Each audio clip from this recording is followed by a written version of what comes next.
gentlemen, and welcome to the FedEx Express GA International Trade Challenge 2025 Indonesia Finals.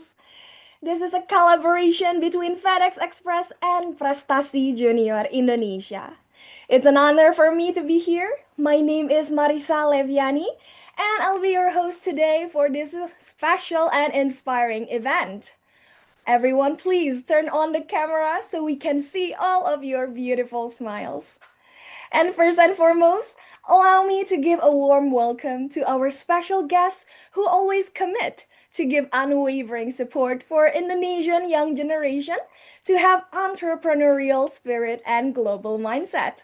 Welcome, Mr. Asep Sukmayadi MSI as the Widya Prada Ahli Madya dan Ketua Tim Pokja Peserta Didik Direktorat SMA Kementerian Pendidikan Dasar dan Menengah Republik Indonesia. Mr. Garrick Thompson as the Managing Director of FedEx Express Indonesia. Mr. Robert Gardiner as Academic Advisor and Operations Council Prestasi Junior Indonesia. And I also would like to welcome the principals, teachers, and all finalists from 10 high schools and vocational schools comprised of 10 teams. Hi! And also, I would like to say hello to all the supporters and audiences who are now joining us from YouTube Prestasi Junior Indonesia. Hello, everyone. And now here we have the first is Chihuy team from SMA N1 Kuta. Hi! Hi. Okay, everyone, once I mention your team name, please hit the comment section below and give us one word of how you're feeling today. Okay, maybe it's excited, nervous. Okay, so next up we have Creatiles from SMA Mentari Intercultural School Jakarta. Hi. Type down how you guys are feeling in the comment section below. Ooh, excited but also nervous. We have Bumi from SMA Islam PB Sudirman 1 Kota Bekasi. Hi. There's Longxin Order Team from SMA Islam Alam dan Sains Al Jannah. Also Brios team from SMA N1 Krian. Next, Refash from SMA N1 Cisaru. Aire team from SMA N1 Wonosobo. Tetra Gain from SMA N4 Surabaya. Fiber Chain from SMKN 15 Jakarta. Costa from SMA N16 Surabaya. Okay. So we got our participants here. There's some mixed feelings, thrilled and motivated. Excellent. Can't wait to hear your story here today, okay? And now everyone, let me share some information. So, International Trade Challenge, or ITC, is an entrepreneurship education program run by the Junior Achievement in Asia Pacific with generous support from FedEx Express that aims to nurture high school and vocational school students the entrepreneurial spirit, business skills, and global knowledge they will need to succeed in the future. This year, it marks the fourth time the International Trade Challenge has been held in Indonesia. A total of 330 students from 65 high schools and vocational schools have participated in a series of workshops with experts to gain insights into the international trade dynamics, helping this young generation flourish and become talents who are capable of contributing to economic growth on an international scale. Wow. So this year, all participants are challenged to create a market entry strategy for a product that reduces fast fashion waste from returns by designing eco-friendly solution for their target market, China. And following a meticulous selection process, we have selected 10 excellent teams out of the 165 teams who will showcase their ideas in front of the judges. Now, 6 students from the 3 most outstanding teams will be selected to enter the Asia Pacific Finals in August 2026 in Singapore. Wow, everyone. Now, ladies and gentlemen, as the opening of today's event, let's begin with the opening speech from Mr. Robert Gardiner as the Academic Advisor and Operations Council, Prestasi Junior Indonesia. Mr. Rob, the time is yours. Thank you, Marissa. And I remember you, Marissa. You're from SM, alumni from SMK 27, right? Yes, Oh, luar exactly, biasa. Mr. Terima kasih Robert. banyak. Ya, MC hari ini luar biasa. Thank Okay, you so welcome much. everybody to International Trade Challenge 2025. Hari ini kita akan punya kesempatan. We will select 6 orang untuk pergi ke Singapura berapa bulan Agustus, 2 bulan depan. Um, Teman-teman akan pergi ke sana untuk kompetisi Asia Pacific. So, before I begin, I would like to welcome Bapak Asip Sukmayadi. Terima kasih banyak Bapak. Widya Prada Ari Madya dan Ketua Tim Pokja Peserta Didik Direktorat SMA Kementerian Pendidikan Dasar dan Menengah Republik of Indonesia. Bapak Asip selalu support program seperti ini untuk membuat masyarakat generasi baru di Indonesia lebih kuat, lebih berani, lebih kompeten masa depan. So thank you very much, Mr. Asip. Garrick Thompson, thank you so much. Garrick, you are another person that has given up many, many hours of your time in support of this program, representing in the position of Managing Director, FedEx Express Indonesia.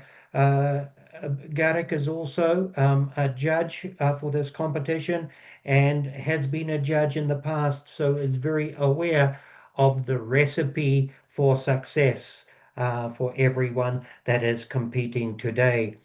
Also, Nicholas, Bodhi, Aldi, we have judges from Indonesia, judges from China, judges currently in Japan also. So it is a very international team hari ini untuk judging. Untuk Bapak Ibu Guru, Bapak Ibu Orang Tua Murid, terima kasih banyak untuk support program ini. Kita punya sekolah-sekolah dari Jabodetabek, Rian, Cisarua, Wonosobo, Surabaya, Kuta juga. Um, Oh, amazing, amazing. Tapi hari ini, it's not going to be easy, guys. Not going to be easy. Create a market strategy for a product that reduces fast fashion waste from returns by designing eco-friendly solutions for the Chinese market. Oh, what a mouthful. That's a big one. Now, today you are going to deliver a solution. You're going to deliver information. Hari ini we have even a specialist from the Embassy of the Republic of Indonesia in Beijing. The trade attaché, Budi, Papa Budi, will be one of the judges today as well. So he will be able to give you some information, real information about what's happening on the ground in China also. This is just one event of many that FedEx has sponsored over a number of years. And also, FedEx is working with up to 10 other countries in the Asia Pacific area in support of the International Trade Challenge. Masa depan, 6 orang masuk kompetisi Singapura, and teman-teman akan punya teman dari negara-negara lain, and you will compete with somebody from other countries as well, such as Vietnam, India, or Korea, or many other countries that are involved in this massive Asia Pacific undertaking. I want you to do your very best during the course of the day. Be confident, berani, percaya diri, sangat-sangat jelas informasi, sangat relevant juga. And I know that the judges will appreciate your efforts. Thank you so much. Salamat sukses untuk semua. Kembali ke Marissa. Thank you so much, Mr. Robert, for the inspiring speech. Wonderful as always, and it's truly an honor to be back here as well. And everyone, as we know, the initiative can be successfully conducted because of the massive support from the FedEx Express. So allow me to invite Mr. Garrick Thompson as the Managing Director of FedEx Express Indonesia to give his speech. Please, Mr. Garrick. Terima kasih. And look, apologies, my bahasa is nowhere near the level of Robert, but selamat pagi semua, and it's my honor and privilege to be here with you all today and to welcome you to the 2025 FedEx Junior Achievement International Trade Challenge Indonesia Finals. First and foremost, congratulations. You have made it to this stage of the competition, and that in itself is a very significant achievement. And so we're excited to see the passion, the creativity, determination that you've all brought to this stage so far. For me personally, and I shared this with the judges, this is one of the highlights for me in my calendar year. It's a great chance to really see what our young minds are thinking through and how you will look to take real-world business challenges and overcome some of these challenges that we're facing in the world today. Just some numbers for you all. Since launching this program in Indonesia here in 2021, the ITC program has reached over 3,200 students throughout the country. So today, it's again, not just a chance to celebrate your hard work, but also I think that growing entrepreneurial spirit that we're seeing in Indonesia's youth here. So Pak Robert has shared a little bit about the challenge that's in front of us today. And I think one of the reasons why you're all here is the exciting piece is that the top 6 students from today's event will go on to represent Indonesia at the Asia Pacific Regional Finals in Singapore, which will be held in July. And you'll have the chance there to join peers from other countries, 9 other countries. And so this is just a fantastic opportunity to collaborate across cultures, to share, exchange ideas, and to really grow as future global business leaders, not just here in Indonesia, but through the region. As mentioned, FedEx has been a part of this program for a number of years. And the reason we connected so strongly to this is that we believe wholeheartedly in our mission of connecting people and possibilities. And so with our partnership with Junior Achievement throughout the world, here in Indonesia with Prestasi Junior Indonesia, we relish the opportunity to really help students such as yourselves gain that real-world exposure, learn the critical trade skills, and to build confidence to shape a better, more sustainable future. So on behalf of FedEx, I want to thank the mentors also that have participated through the program. I want to thank our program partners who continue to support our students throughout the journey. And the guidance of you all really plays a crucial role in helping everyone to grow and thrive. So finally, to all our participants, thank you. We appreciate and love to see the energy, your ideas and your vision. Really hope that today's experience stays with you for years to come. So good luck with the competition, and most importantly, please enjoy every moment of it. So thank you. Terima kasih. Thank you so much, Mr. Garrick, for the speech. And I think your Bahasa Indonesia's pronunciation is wonderful as well. Terima kasih. And next, ladies and gentlemen, here we can see that the support comes from many partners here. And now, ladies and gentlemen, let's welcome the next speech.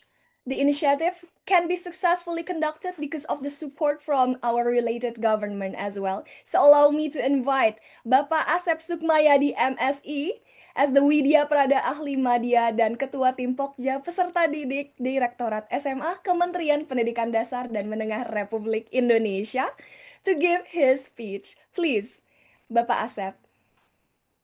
Okay, thank you very much. Bismillah. Assalamualaikum warahmatullahi wabarakatuh.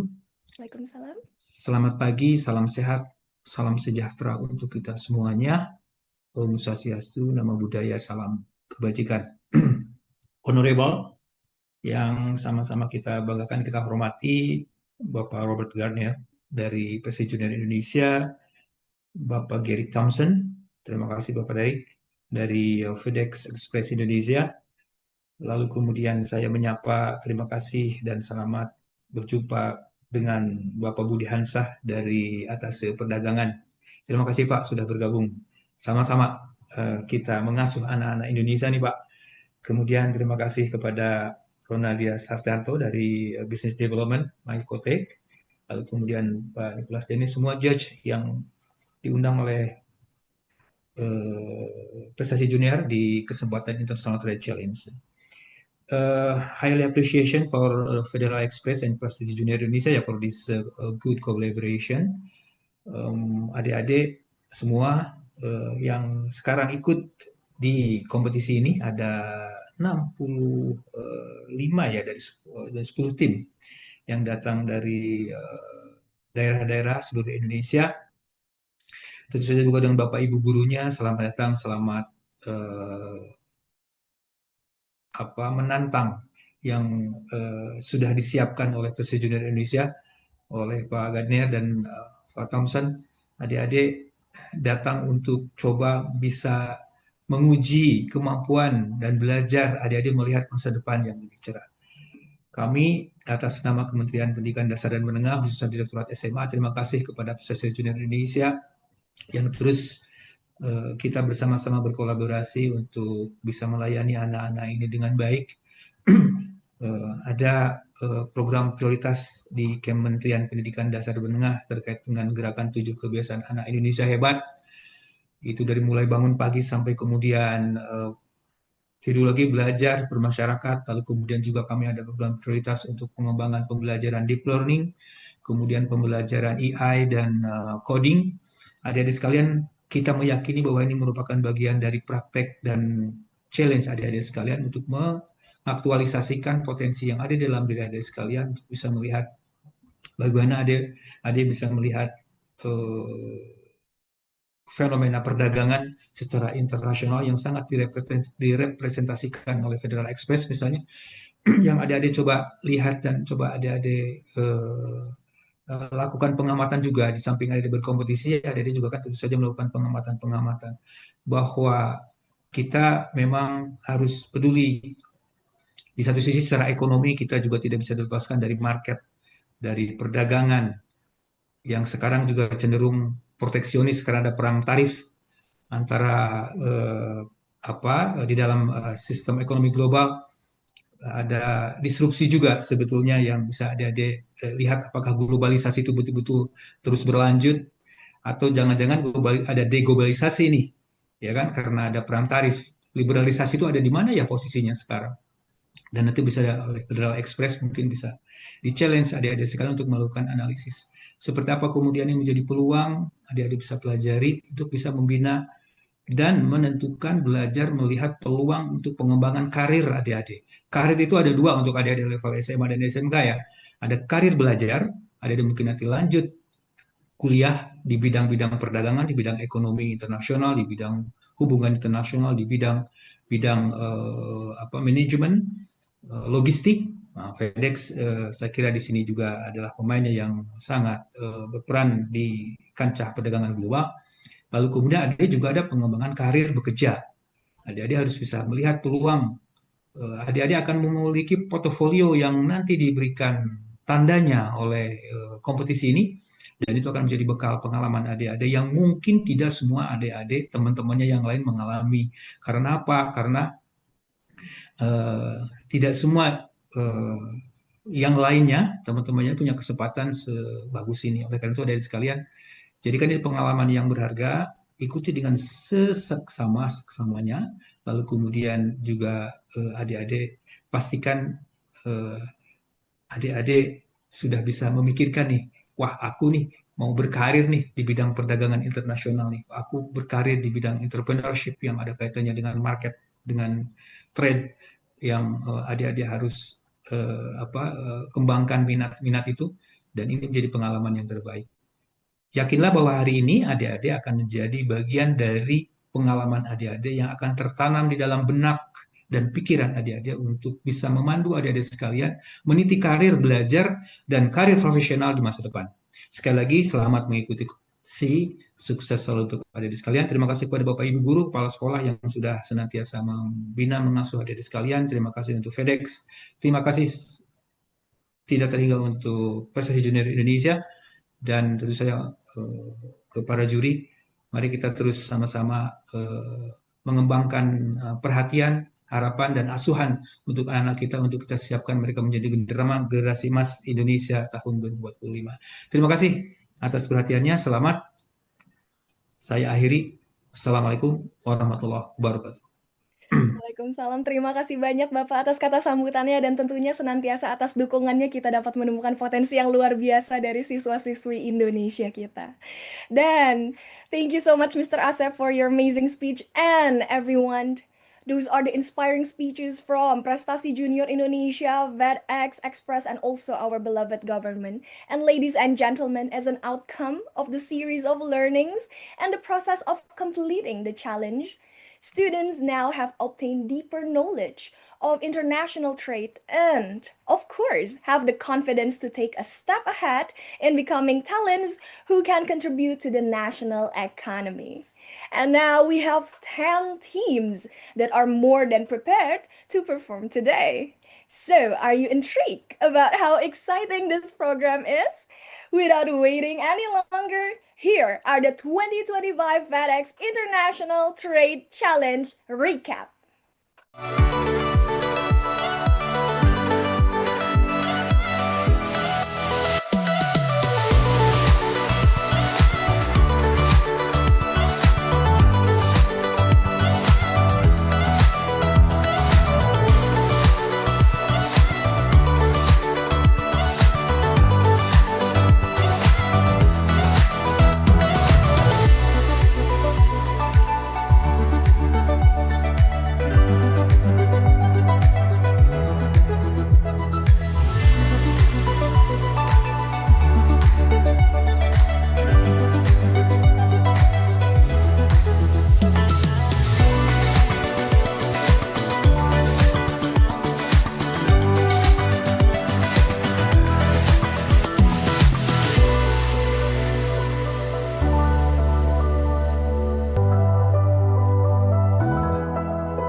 Let's give a big round of applause, everyone. And that is the recap of the International Trade Challenge 2025.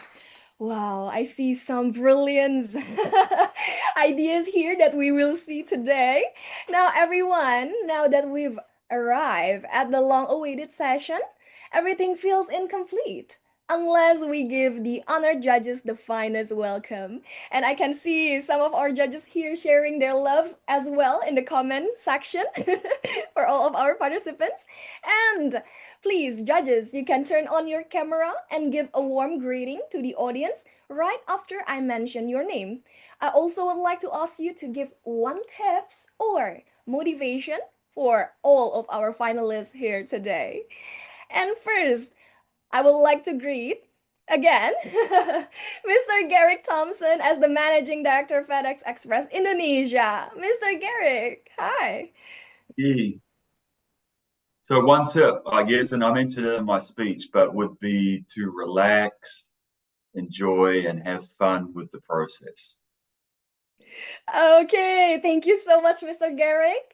And next here, we also have Bapak Budi Hansha as the Trade Attaché of Indonesian Embassy in Beijing. Bapak Budi, please. Okay, morning everyone. My suggestion is just enjoy this time, enjoy your activity now, and gain the process and hopefully success in the future. Thank you. Okay, thank you so much, Bapak Budi. And next we have Bapak Ronald Dias Hartantio as the Chief Business Development Mycotech Lab. Mas Aldi, please. Yeah, hello everyone. I want to congratulate you on your achievement to come this far at this stage. I think the main things to be focused on is currently we are facing so many challenges in this current world.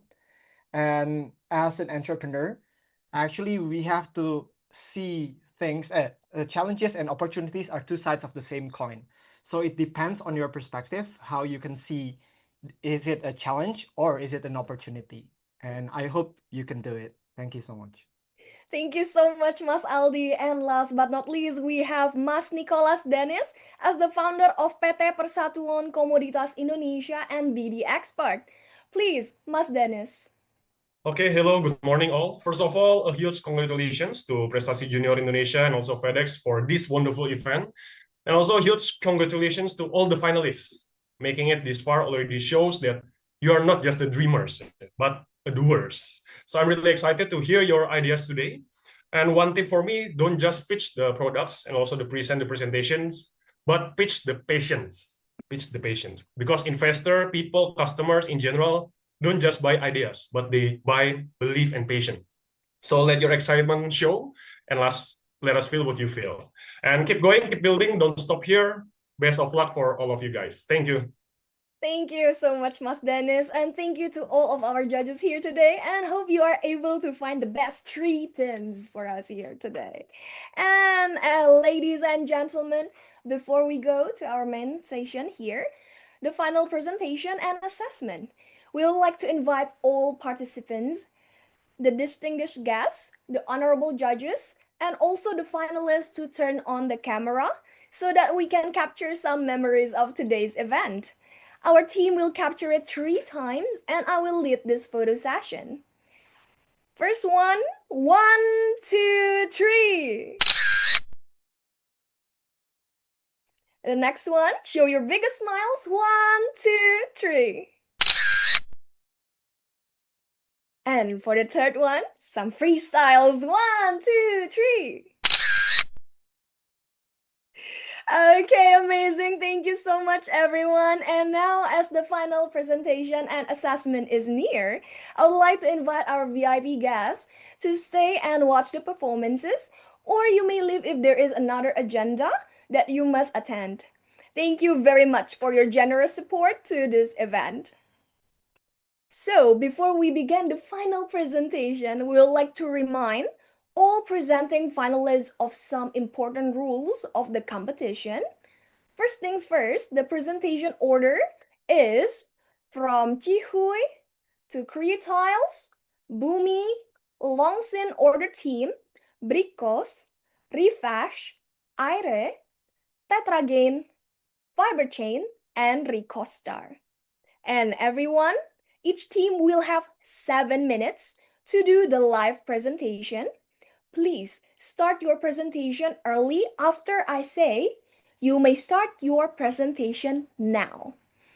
And a countdown timer will appear on your screen as a reminder of your presentation time. Following your presentation, you will proceed to the 8-minute Q&A session with the judges. I will allow the judges to ask questions in turn, and judges are welcome to observe and assess each team's performances to get the top 3 teams. 8-minute countdown timer will also appear on the screen and will be started once the judges ask the first question. Please, everyone, keep turning on your camera and make sure that your sound is clear during your presentation and Q&A session. And participants, you are not allowed to receive help or answer from mentors, teachers, and other people. Okay, but for supports, we've got plenty. All right, to all the teams, are you ready? Please, you can give a thumbs up or a reaction on your screen. Okay, you can also hit the comment section. And for all of our audiences who are joining us live on Prestasi Junior Indonesia's YouTube channel.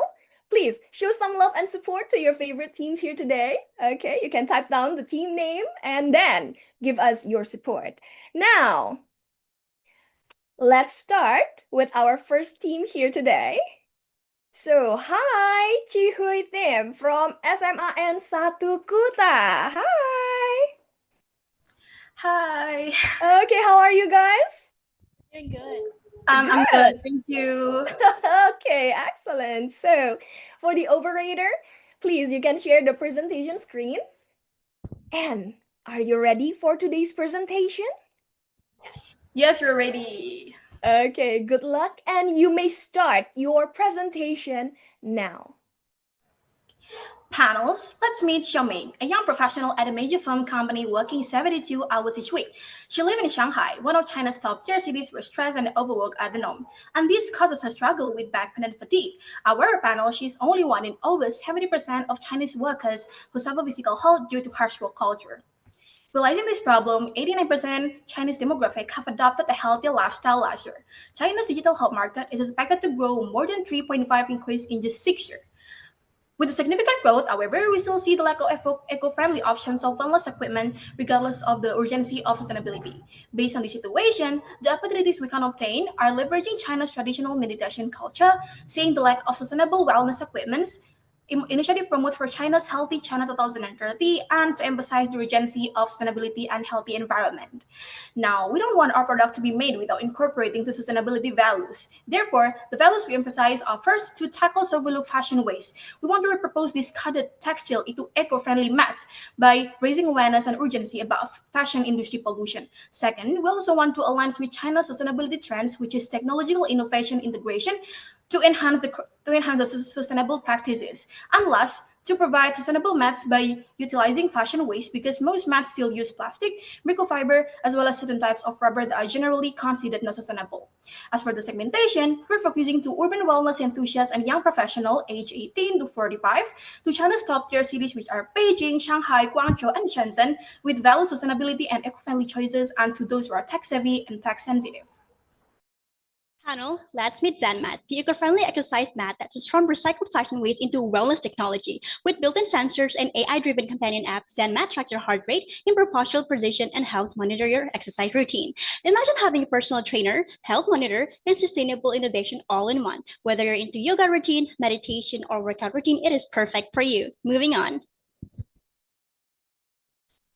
What makes our ZenMat smarter than the rest? Well, we offer you body posture feedback, which will prevent injuries from incorrect or bad posture. We also offer you a heart rate tracker, which will boost cardiovascular fitness. And lastly, we also offer you a companion app, which will boost your productivity. But why is our product the future of fitness? We integrate sustainability and smart technology as key investment trends with long-term relevance. We also offer you the value proposition important for our customer, including comfort, safety, productivity, and effectiveness. Moving on. How does ZenMat work? Our body posture feedback starts when user stands or moves on the mat. The force-sensitive processor would detect these pressure points, and the machine learning algorithm would analyze the pressure pattern and therefore would give the feedback for the users. Our heart rate tracker starts when the users uses the mat wrist strap, and also from this we can identify the heart rate of the users on the synced application. And lastly, our companion application will feature diverse exercise plans and also goal setting achievement badges and also exercise categories that will be interesting for our users. Moving on. Let's analyze the market situation and how ZenMat can actually stand out in a crowded market. Let's see Manduka and Yogify, which have failed to fulfill the sustainability and technology burdens in the market. Meanwhile, ZenMat can actually fulfill the sustainability and technology needs in the market with only price range at $276. Next, to promote our products, we will increase the visibility of our website and optimize content using search engine optimization techniques. Second, we will utilize social media platforms with China's audience such as Douyin, WeChat, and Xiaohongshu for advertising and to reach local consumers more easily. Third, we will promote our products through exhibitions such as expos or pop-up events so that us consumers can experience the quality of the product and interact directly with the brand. And fourth, we will also collaborate with influencers or KOL marketing to enhance the credibility and trustworthiness of the brand. As for the branding and approaches, we're going to approach our consumers through storytelling in creating emotional and deeper connection by emphasizing the urgency of environmental issue, relatability appeal, and social proof to build a community around ZenMed. How do we bring our product to your doorstep? Well, our sourcing for electronic components and also fabric come from Java, which is ideal for fabric waste because it's actually a place where 85% of Indonesia's garment industry is located, and therefore we can leverage off this waste. Our manufacturing process will also be mainly in Java, which is very strategic because it improves cost efficiency, and also it has already established infrastructure and shipping branches as well in Java. Our shipping partnership will be with FedEx, because it's reliable service and it covers over 400 cities in China. And moving on, our distribution strategy includes year 1 and year 2. In year 1, we will focus on e-commerce, which orders from popular Chinese shopping platforms like Taobao and Tmall. And in year 2, we will do expansion through partnership with offline retailers such as fitness stores and etc. Our expansion in offline retailers will be focusing on tier 1 and tier 2 cities in China, which includes Guangzhou, Shenzhen, Beijing, and Shanghai. Moving on. Our financial plan in 2026, we will be focusing on production on 2000. In 2027, we will be focusing on producing ZenMed with 4,000, and also with time, we will increase our production as well. Our ROI will reach 239.53%, and our BEP will break on 875 units. Moving on. Moving on, this is our project timeline, which we have split into 6 phases. In the first phase, we will focus on research and ideation. In phase 2, we will work on prototyping and product testing. In phase 3 and 4, we will begin production, launch, and execution. In phase 5, we will conduct a marketing campaign, and in the phase 6, we will conduct an evaluation. The first 2 phases will take place in 2025, while phase 3 through 6 will occur in 2026 to 2027. This product venture will run smoothly if the production, distribution, and promotion process are carried out in accordance by the main objective and targeted timeline. The measurement of success here is divided into 2 aspects. In terms of growth, we aim to capture 2 until 3% of the economic and sustainable product market in China through expansion via partnership and achieve 50,000 until 100,000 followers across Chinese social media platforms. Regarding impact, ZenMed is expected to minimize fashion waste with using recycled materials in med education, educate consumer, and foster community engagement. ZenMed, Serenity, perfected by design. Okay, and that's all from our first team here today, Chihuy from SMAN Satu Kuta. Wow, thank you so much for the amazing presentation. And now let's move on to the Q&A session. I'll give the chance for our judges here to ask questions, starting from Mr. Garrick, please. Sure, thank you. And first and foremost, well done. It's never easy to be first up, so good job on the presentation. As a potential investor, the ROI number, I think it was about 250% over 3 years, is very interesting.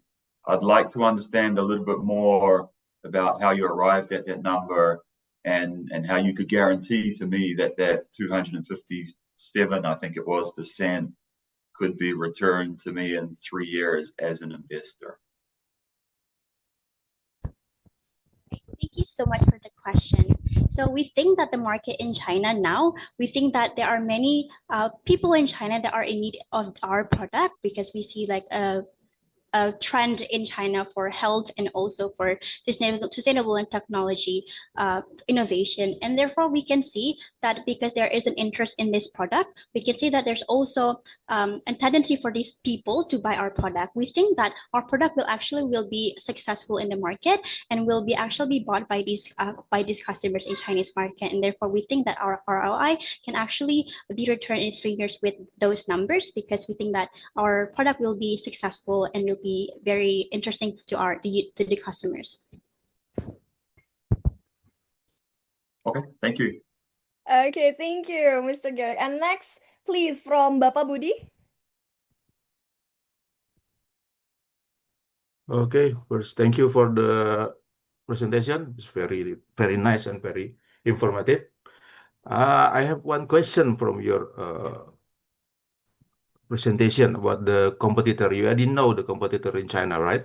You have competitor in China that they have the price is below your price. you know, the competition in China very tough, because also not only from Indonesia, maybe from other country will come and sell this product here in China. Can you explain detail what you plan to have to compete with your competitor here? Thank you.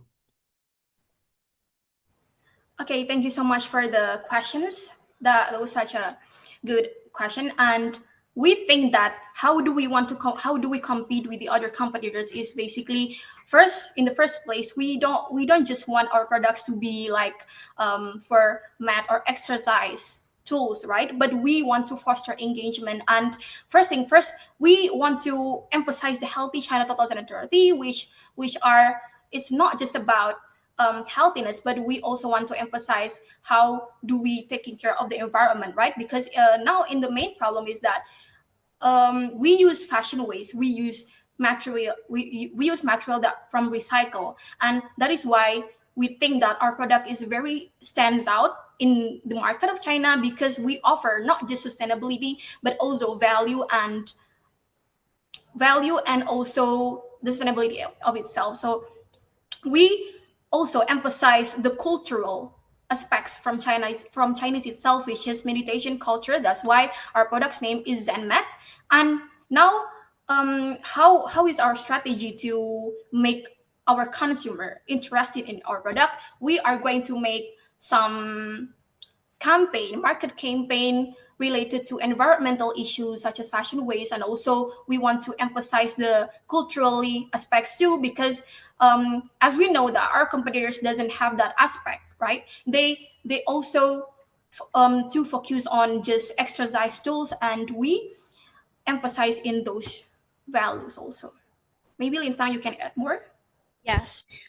Just to wrap up everything, what makes our product is different from other competitors is because we actually offer you values, and not just the we offer you values like sustainability, which is not very considered in big companies or the companies in China, which also through our research we found that a lot of the companies for mattress, it actually based on like plastic. So we try to not use that material and embrace the sustainability value. Thank you. Okay, thank you, Bapak Budi. And next question, please, from Mas Aldi. Yes, I have several questions. The first one is, what are the fashion waste that you use for making the mesh itself? Do you sort it out, all of it? Are you using polyester? Because basically polyester is still just plastic. And do you have any IP strategy, intellectual property? And the last question will be, why not make in China? China is the world's factory, and it will be much cheaper and affordable to make it there. Thank you. To answer the first question, which is what is the material of the product, we will be using nylon, and yes, it is made of plastic, but we will be using it because we're going to recycle the waste of the nylon that already are waste in Java, and so therefore we can reduce the amount of the thrown nylon and actually make it into a new product that can have a value in the market. And why nylon? Because it's actually waterproof, like water resistant, and so it's perfect for like mattress material. Yes. And for the second and third question, will you repeat the question, please? Oh yeah. So the second question is, do you have any IP strategy, intellectual property?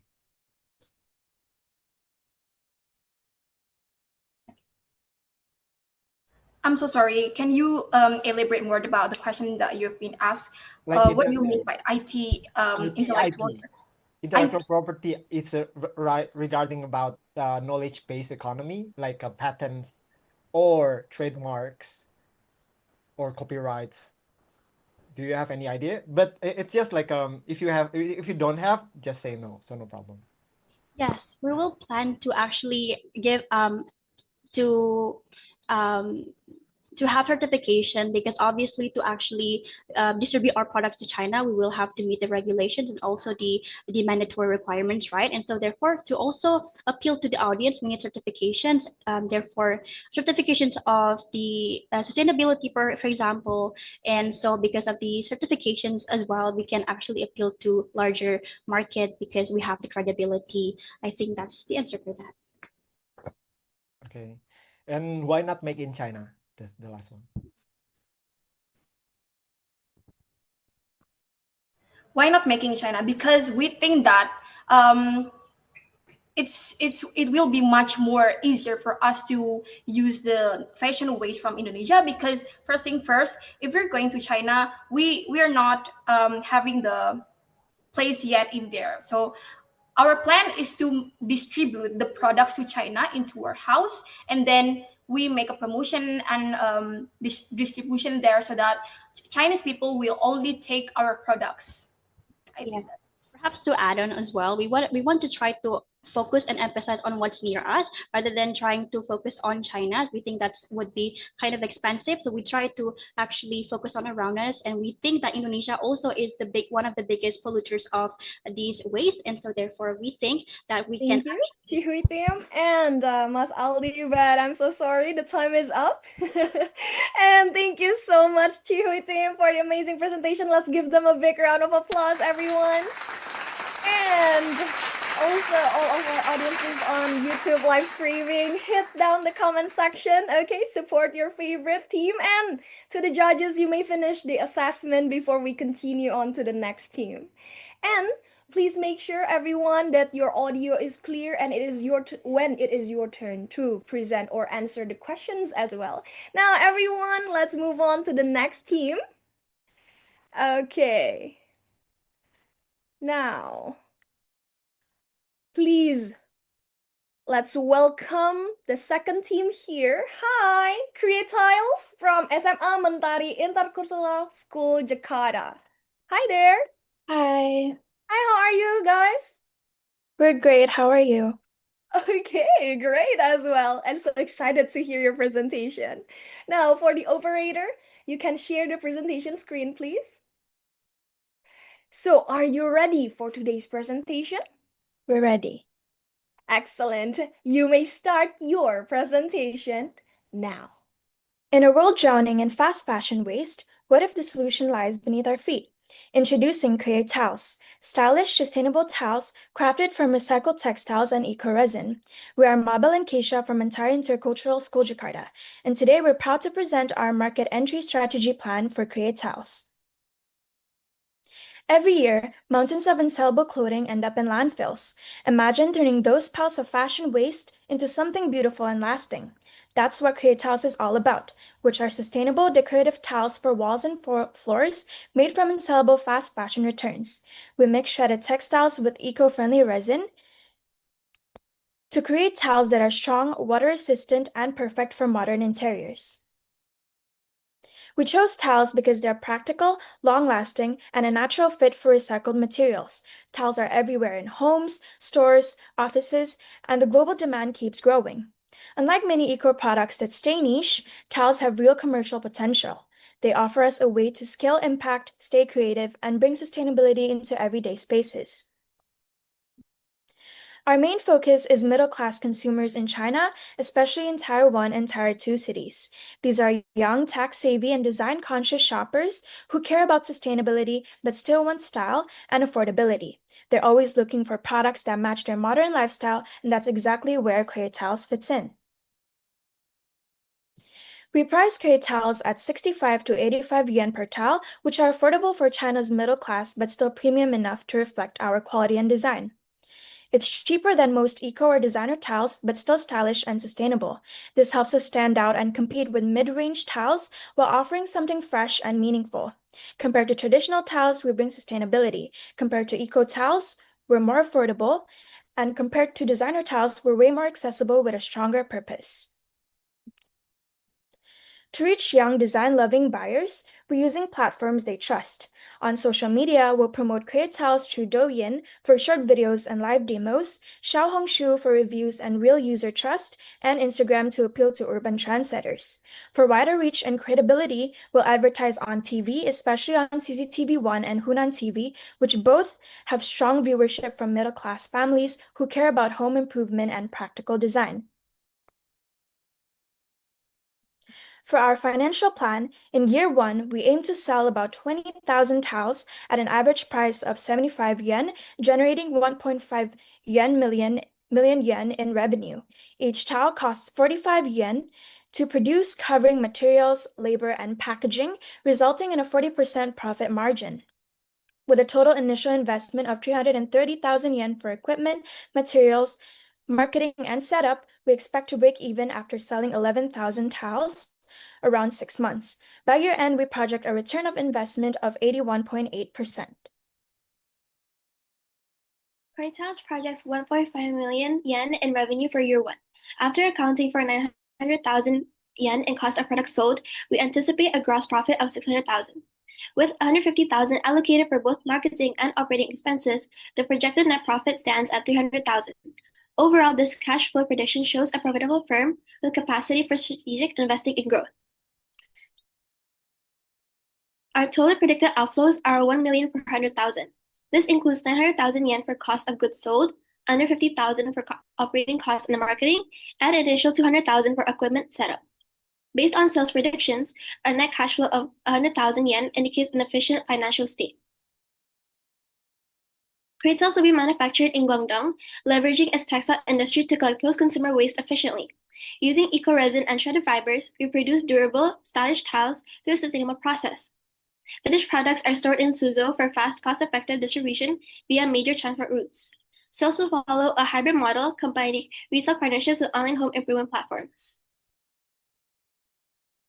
To assure the high quality of Creatiles, we use a two-stage transformation method. First, our composite making machine shreds textiles to create a unique fiber material, which is then carefully blended with resin. Following that, the compression machine processes the new mixture, resulting in a solid shape suitable for the molding.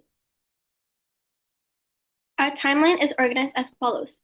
April 2025 is spent on research and preparation. Then, by June 2025, we will be in production and testing. August 2025 will be dedicated to branding and promotion, with our launch date set for January 2026. Finally, our development phase will start in March 2026. Our success will be measured by key indicators such as obtaining 15 to 20% monthly order growth and getting 5 or more reliable supply chain partners within 12 months. We aim to upcycle 100 kilograms of garbage per month, with the goal of achieving eco-certification by the end of the year. Our financial goal is to earn 17,500 monthly yen profit and accomplish full sales by month 8. We aim for 20% repeat clients with a 4 to 5 satisfaction rating, maintaining production efficiency under 1 hour per towel at a consistent cost of 40 yen to protect margin profits. In a nutshell, Creatiles turn textile waste into stylish towels that offer an eco-friendly solution with strong market appeal. It aligns with environmental goals, reduces landfill waste, and meets rising demand for sustainable design. Investing in Creatiles means supporting innovation that benefits both business and the planet. And that is it for Creatiles. Thank you.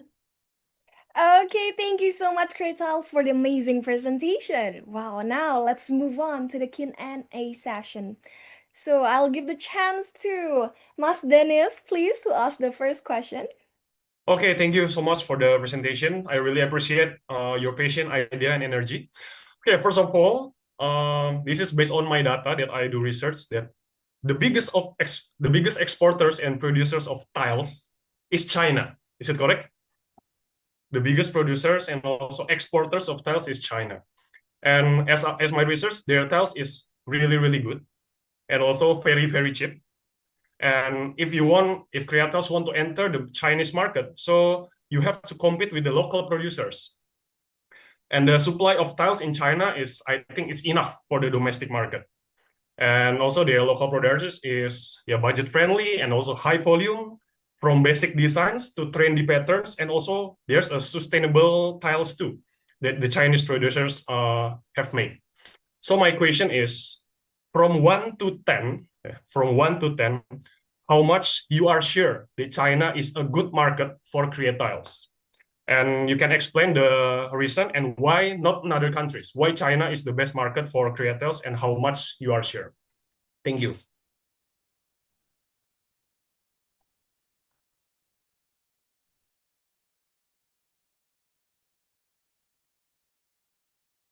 Okay, so thank you for the question. Yes, we are aware that China's market is highly competitive and that local brands may offer like lower prices, but our key advantage lies in differentiation, not just price. Unlike cheaper mass-produced tiles, Creatiles focuses on design, sustainability, and storytelling. We offer eco-conscious, design-savvy consumers a unique value, tiles made from real textile waste, which connects to a growing lifestyle trend in Tier 1 and Tier 2 cities. Additionally, we plan to build strong branding partner with eco-friendly influencers and highlight our environmental impact to create emotional appeal. So the answer to that is 9 out of 10. Maybe Keisha wants to add more. Yes, so our product is different because Creatiles are made from recycled fast fashion waste, offering an eco-conscious story and a bold, modern look that local tiles don't usually provide. So this makes our product more unique and different. Okay, thank you very much. Okay, thank you, Mas Dennis. And next, please, Mr. Garrick. Sure, sorry, trouble with the mute. So yeah, great presentation, creative idea. You know, and I like that you're trying to differentiate yourselves in a quite crowded market. You talked about the promotion strategy, and one of the tools you have there is TV promotion, often one of the more expensive modes of advertising. Just talk me through the thinking on why you chose that channel of promotion so early on in your business. Okay, thank you for that question. We chose TV promotion not as a long-term strategy, but as an initial boost to build strong brand awareness quickly in our target cities. In Tier 1 and Tier 2 cities in China, there's still a strong trust in television media, especially for home and lifestyle products. We plan to use short targeted ads during interior design or sustainably related segments to reach homeowners who care about both style and environmental impact. It's part of a broader media mix supported by social media, influencer partnerships, and events to ensure we get high visibility without relying too heavily on TV in the long run. Okay, and how about the cost involved with the TV ads? What's your thoughts about that? We're balancing this with cost-efficient digital campaigns on platforms like Douyin and Xiaohongshu to target younger consumers. So the TV investment is only 40% of our marketing budget, and it is time to coincide with our product launch phase. To add on that, for TV promotion, we've allocated a limited budget of 100,000 yen in the first year, focused on short localized ads in selected Tier 1 and Tier 2 cities.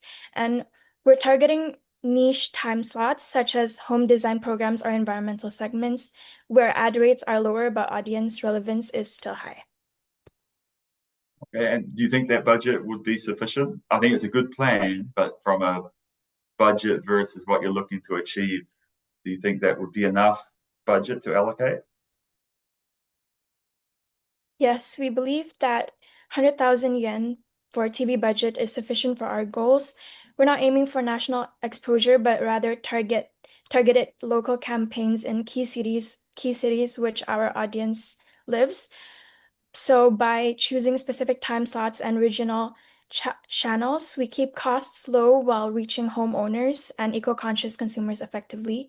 Combined with our digital strategy, this budget gives us a strong launch presence without overextending our resources.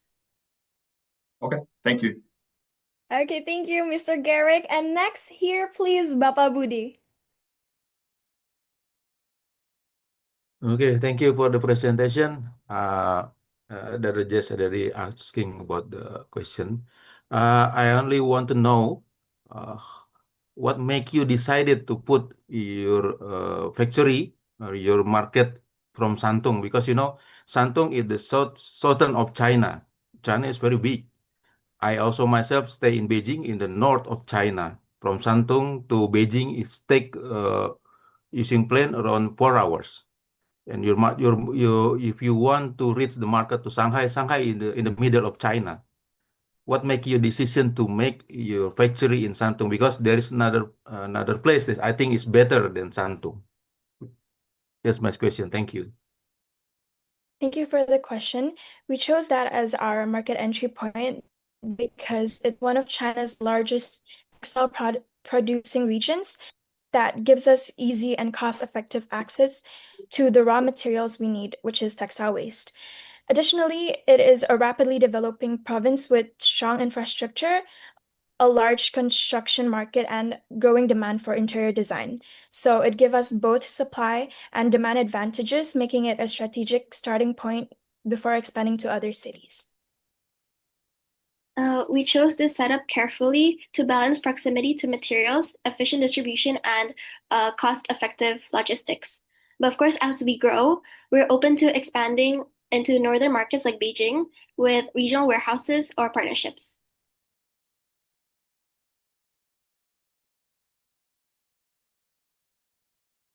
Okay, thank you so much, Bapak Budi. And now, since the time is almost up, Creatiles, maybe you have one closing statement for all of us here today. Thank you so much for listening to our presentation. And investing in Creatiles means supporting innovation and that benefits both business and the planet. Thank you. Okay, bravo. Thank you so much, Creatiles, and also all of our judges here. And everyone, let's give a big round of applause. And our judges, please, you may finish the assessment. And everyone, so far we have 2 teams already giving their presentation. The first one we have from Chihuy team was the Zen mat, which is our personal trainer, health tracker, all in one mat, and offering comfort and safety in each experience. And next, the second one here, we have the Creatiles product called the Creatiles. So it's a fabric tiles made from textile waste, and it has this unique and one of a kind with application of technology in place. So wow, I bet it's already a tricky decision for our judges here, but we're not stopping there. Now let's move on to the third team of the day. Hello, Bumi from SMA Islam PB Sudirman 1 Kota Bekasi. How are you? Hi. How are you? Oh, excellent. We're great too.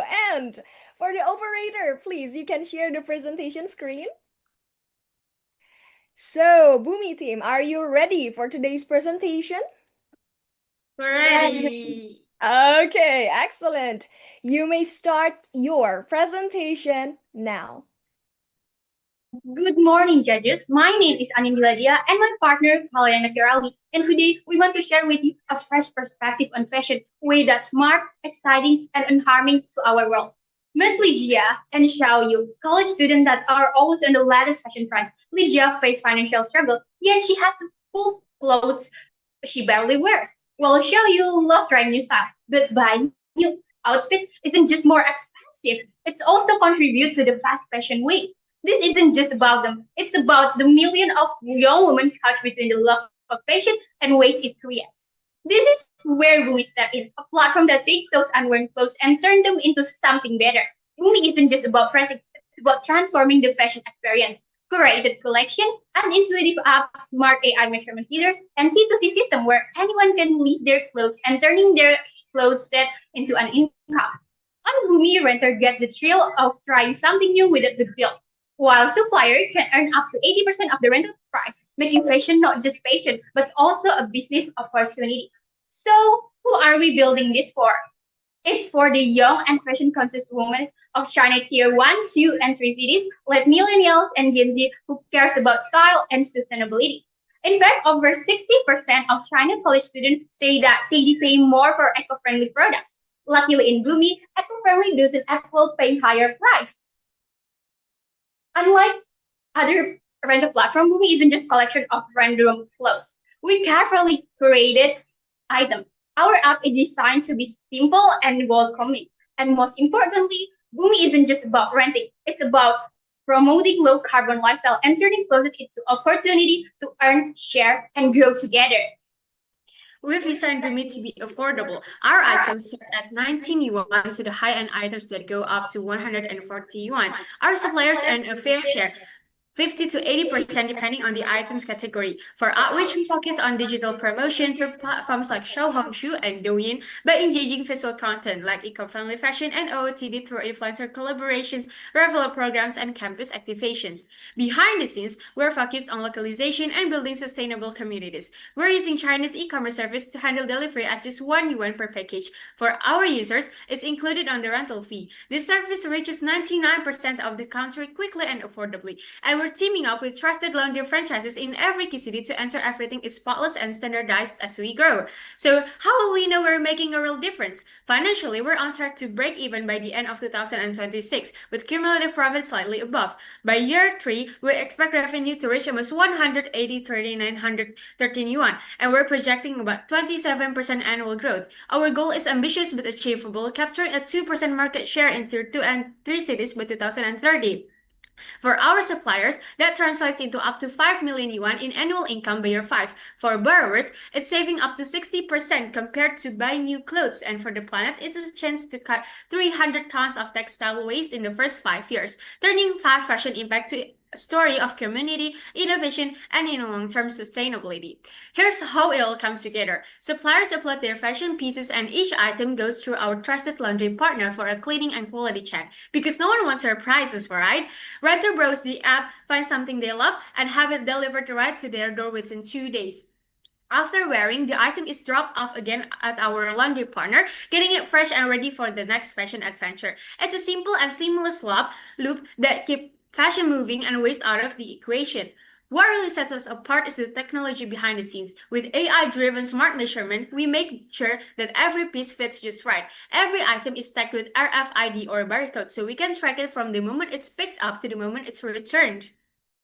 Ensure security and smooth operations. And by integrating with WeChat mini programs, we're right where our users already live and shop, making Bumi part of their daily digital lives.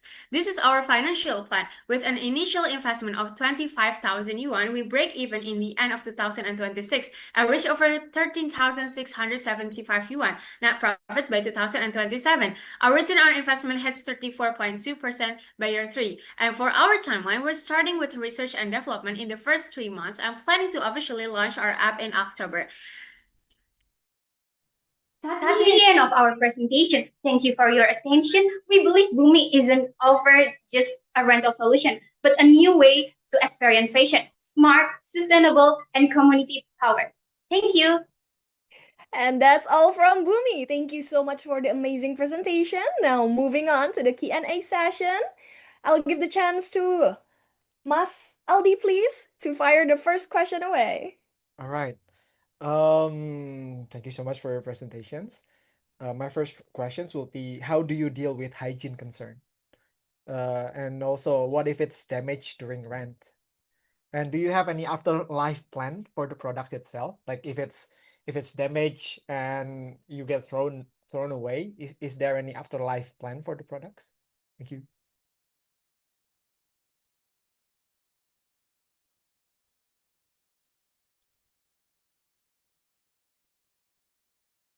Thank you Okay. for the question. Now I'm gonna answer. First, how do you deal with the hygiene of this?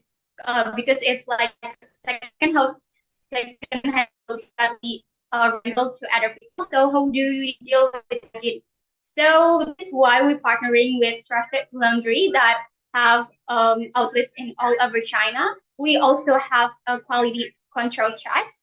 And nowadays, people are familiar with thrift culture. That's why we imply that rental isn't just always have a bad hygiene. That's why we want to try and partnering with trusted laundry and trusted laundry and quality and good quality control to ensure that everything is hygiene. May you repeat the second question? So the second question is, what if it's damaged during rent?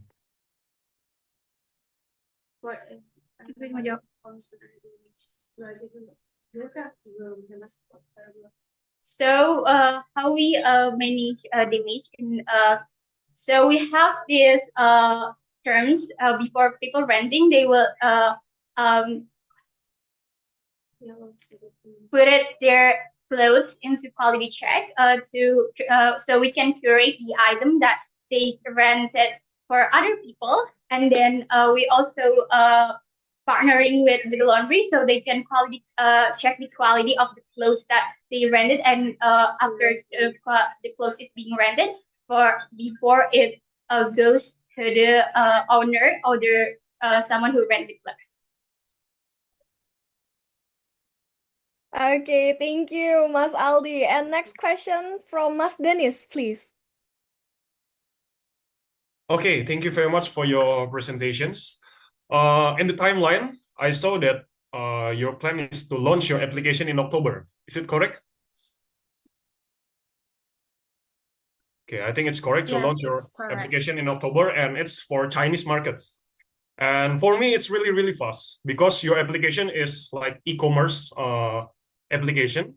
So my question is, how is your strategy to develop an e-commerce application like Bumi that fast? So June, July, August, September, October.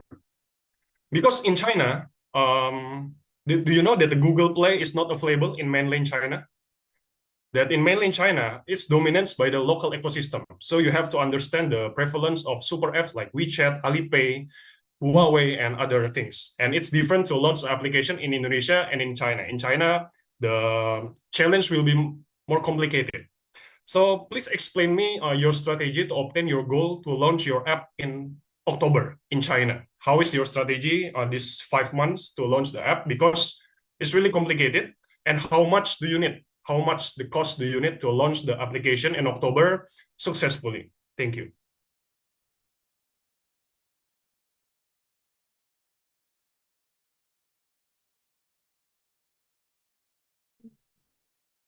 Thank you for the questions. Now I'm gonna answer the question. How we sure that we will be able to launch our app in October? So while we're researching, we're already in the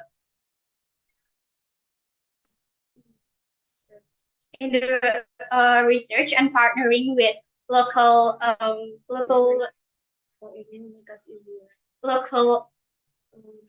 laundry, local payment, and everything. So it will make us easier to launch when the time it comes in October. Thank you.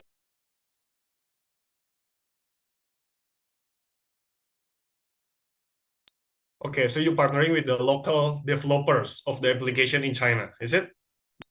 Yes, is it right? Okay, how much it costs to make an application? So how much investment do you need to make an application and launch it perfectly in October? Our initial investment is 25,000 yuan. 25,000 yuan. Okay. Is it enough to create an application in China? 25,000 yuan means around 56 juta ya? Based on our research that we're doing before we are making this, it's enough to make an application because our application is also simple and mostly community powered. So we're thinking that it's enough. Thank you. Okay, thank you. Okay, thank you, Mas Dennis.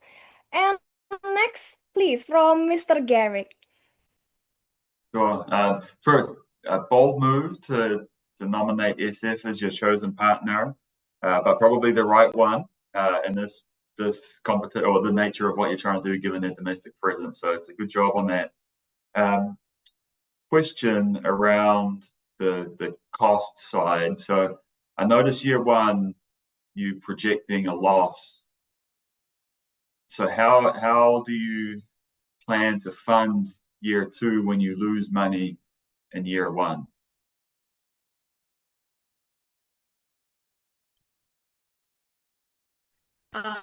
First, thank you for the question. So, how will we plan to gain more money after we lose money in year one?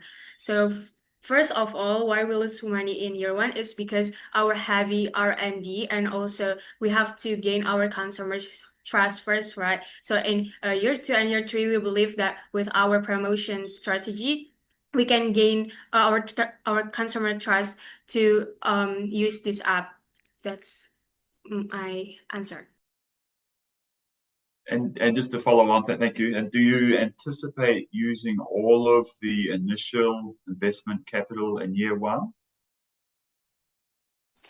I'm so sorry. My connection right now is very bad in my city. So can you repeat the question? Yeah, no problem. So do you anticipate using all of the initial investment capital in year one?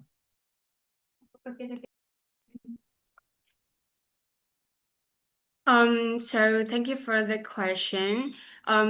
We sadly we use all of our investment in year one because in year two and year three we're planning to get another investment. Okay, thank you. Okay, thank you, Mr. Garrick, and thank you, Bumi team.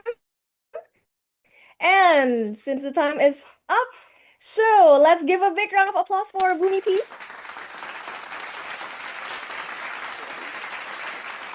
Okay, great job, Bumi team, with an all-in-one app for rent and curated affordable fashion products. Okay, amazing. Next one, let's welcome our next team here, the Longxin Order team from SMA Islam Alam dan Sains Aljana.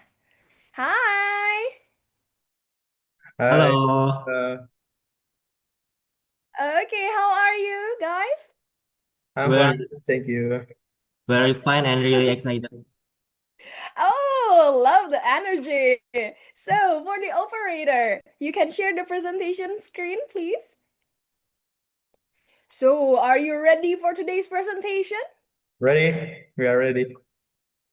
Okay, let's roll. You may start your presentation now. Did you know every year China produces millions of tons of fast fashion waste, flooding landfills, polluting ecosystem, and accelerating the climate crisis? This isn't just an environmental issue; it's a crisis of consumption. But what if this waste didn't end up in landfills? This waste, it could start a new life as something functional, beautiful, and sustainable. That's the challenge we set out to solve. Hello, judges. I'm Noval. And I'm Rama. We are two students selected to represent Longxin Order, and we are here today to present a bold solution to fast fashion, designed not just to recycle, but to raven. Let us introduce you to the result of that mission, a product that doesn't tackle fast fashion waste, but transform it into real impact. Introducing Luzong.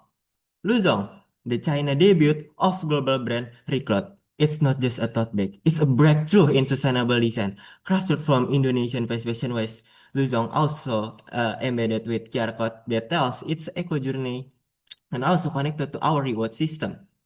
It's durable, biodegradable, and designed to spark change in the future. But wait, Luzong doesn't just stop there, it goes even further. Luzong isn't just biodegradable, it's alive. Luzong can transform into planting medium with the help of infused bamboo fiber layer that embedded with planting seed or flower seed. Its bag can bloom a second life after use, and it gets even more impressive. Based on our research on Taobao, we found out that competitors are either low quality or overpriced. Luzong breaks the mold, delivering premium quality with only 16 yuan per unit. Luzong gives a truly sustainable solution made from fast fashion waste, balance both price and purpose. For the distribution, Luzong will put in trusted retail like Lawson, Family Mart, Lianhua, where familiarity of customer build trust. When skeptical customer discover an unexpected product, innovative product in the store they already trust, their doubt turns into curiosity, then turns into desire to buy. This psychological trigger our key to winning offline buyers. For marketing, we focus our digital strategy on Xiaohongshu and Douyin, two of most engaged China platforms with eco-conscious yacht and over 800 million active users combined. For amplify our message, we collaborate with Wong Junkai, a yacht icon and national ambassador. His voice will help turn eco-awareness into real action and real purchase. Next, for our core audience are 370 million Chinese consumers aged 20 until 40, digitally savvy, socially aware, and driven by sustainability. They value quality with purpose, and Luzong speaks directly to his rising wave eco-conscious shoppers. Okay, low cost but high impact. With only 16 yuan to sell, we aim to produce 40,000 units in 1 year, resulting over 640 yuan in projected revenue. With this margin, will allow us to scale sustainability while keeping price accessible. At the end, Luzong isn't just a tote bag. It's how sustainability looks, it's how it feels, and how it grows. Luzong is an actual solution to fast fashion waste. Join Join us us in turning turning waste into waste into growth. growth. And that's all from Longxin Order Team. Wow, amazing presentation. And let's move on to the Q&A session. For the first question, please, Bapak Budi. Okay, thank you for the presentation. It's nice. I have one question from your product actually. I've seen many products like this in the China market, and usually they sell less than 15 kwai. Sometimes they sell around 7 until 9 kwai. How is your plan to make impression to your customer? Because Chinese people is strictly very strict with the money, you know.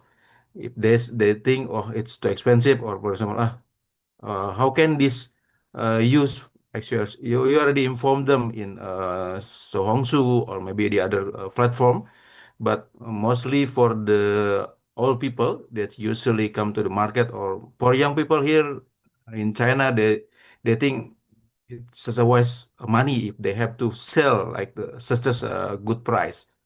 What do you think to solve this problem? Because you have to thinking far, because you know the culture in China is different with us in Indonesia. What do you think about this obstacle in the future? Thank you. Okay, thank you for the question. Let me answer the question. So how do we solve the different characteristic of the Chinese? First, we have a QR code that if you scan it, you can connect to our reward system for greener behavior. As example, if you buy our product and use the Second Life feature, you can send a photo, and after you send the photo, we will verify is this real or not. If it's real, we'll give you a discount, so our product will be more cheaper. And also, how do we encourage Chinese citizens to buy our product? We do a research that from the name, from the colors and other, we'll use the environment of China, so they will easily recognize it. Because as we do research, mostly in China, product from global and go to China, the name will be China localized. And our product is Luzong, which means a green seed. Is that clear?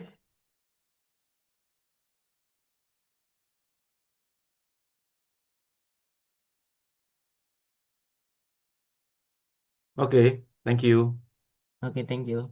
Okay, thank you, Bapak Budi. And next question, please, from Mas Aldi. Oh, it's me. Oh, yeah, okay. So I would like to ask, why do you use 60% recycled polyester? because it's not biodegradable, it's plastic. And why combining it with bamboo and cotton, the biodegradable fabric, which makes it harder to sorting after the life after the afterlife. Is it just a gimmick? Is that a greenwashing? Okay, thank you for the question, and let me answer the question. So, why we choose 60% of the raw material is polyester? Because first, as we research on the data, that polyester is one of the largest fast fashion material in the world. So we pick it as 60%. So how do we solve that? You know, plastic is not biodegradable. We choose a bamboo. Why we choose a bamboo fiber? Because in the bamboo fiber, that was an enzyme called cellulose that can help break down the molecule on the polyester so it can be break down by microorganism. So it will be biodegradable. How about microplastic? About the microplastic, so our product have the second life feature that help to breaks down the microplastic. So if after the second life, you can put the soil and add water. So it will helps the molecule even become smaller so the microorganism can composite into something that not dangerous and not toxic. Still not convinced, but thank you. Okay, thank you, Mas Aldi. And next question, please, from Mas Dennis. Okay, thank you very much for the wonderful, innovative products and also great presentation. Okay, as a product, this is really innovative, it's really creative and also very great. But for business, in business-wise, it's not proof yet. It's not proof yet because many competitors in tote bag industry and also etc. So my question is, how do you validate or prove that Luzhong, what's your name? Luzhong. Luzhong. Luzhong, yeah. That Luzhong is needed by the customers in China. Because the main point of the business is, yeah, your products, our service is needed by the customer. So if our product is innovative, creative, but not needed by the customer, by the market, it's no use. So I need your answer. How did you validate or prove that Luzhong is needed by the market, especially in China? Okay, thank you for the question. So first, how do we encourage that Chinese people need our product? First, in China, we know that fast fashion is a lot. Like it was too many fast fashion. With the help of our product, it can reduce the fast fashion waste. But not also that our product is all I'm sorry that we found out that on our research the Chinese people is likely to plant something. As an example, in Beijing we found out the research that say citizens the people in that really like to planting, but there was no space to be planted. So this was our first idea to create this Luzong. We create a tote bag that not just only just regular use, but you can use after the second life. You can use it as planting medium that already have seed in it. Is that clear? And Okay. sorry. And we have two type of plant which have crescent flower and spinach. So that many options customers to buy the tote bag plant. Okay, crescent and Spinach. spinach. Okay. Okay, thank you very much. Okay, thank you, Mas Dennis. And next question, please, from Mr. Garrett. Sure. Great job first on framing the problem. I thought you did a great job at that. Question related to the shipping and particularly around the cost. So you've identified FedEx as the provider. Was referenced earlier. This is quite a low cost product. Just talk me through why you chose FedEx as the shipping solution versus different alternatives in the market. Okay, thank you for the question. So why we choose FedEx for the distribution or for the ship freight? Because FedEx offer cheaper price with the last minute rate that can help us to grow our startup to the China. And also why we choose FedEx? Because FedEx is one of the trusted distributor around the world. So it will be uh, our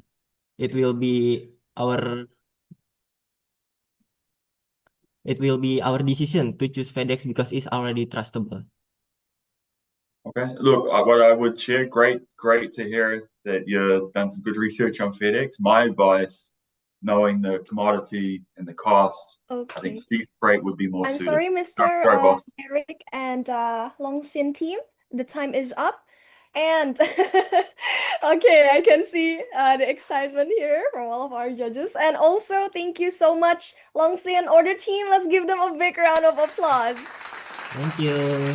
Yeah, thank you. Okay, great job. And here from Longxin Order team, we have the Lu Chong, the Recloth collection. It's the future eco-friendly tote bag. So we can plan the tote bag and also help to reduce the fashion waste. Now, judges, you may finish your assessment before we continue. And please, everyone, all of our participants, make sure that your audio is clear when it is your turn to present or answer the questions. Make sure the internet connection is also fine. And now let's move on to the next team. Here, hi there, Brios team from SMA N1 Krian. Hi. Hello. Okay, how are you guys? Yes, we are great.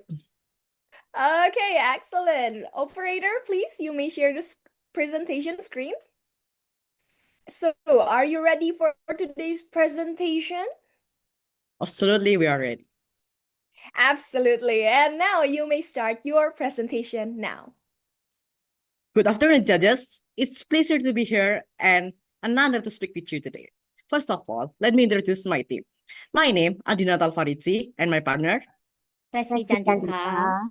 we are here as a representative of Brios. Where's the past pull to future? Before we are going further, let's take a closer look at the current reality. Can be seen the graph in PowerPoint from 2020 to 2024. There was a spike in the amount of fast fashion waste to as much as 26 million tons. The Chinese government is also actively working to reduce fast fashion waste. They are promoting circular economy principles, encouraging recycling, regulating textile production, and supporting green innovation.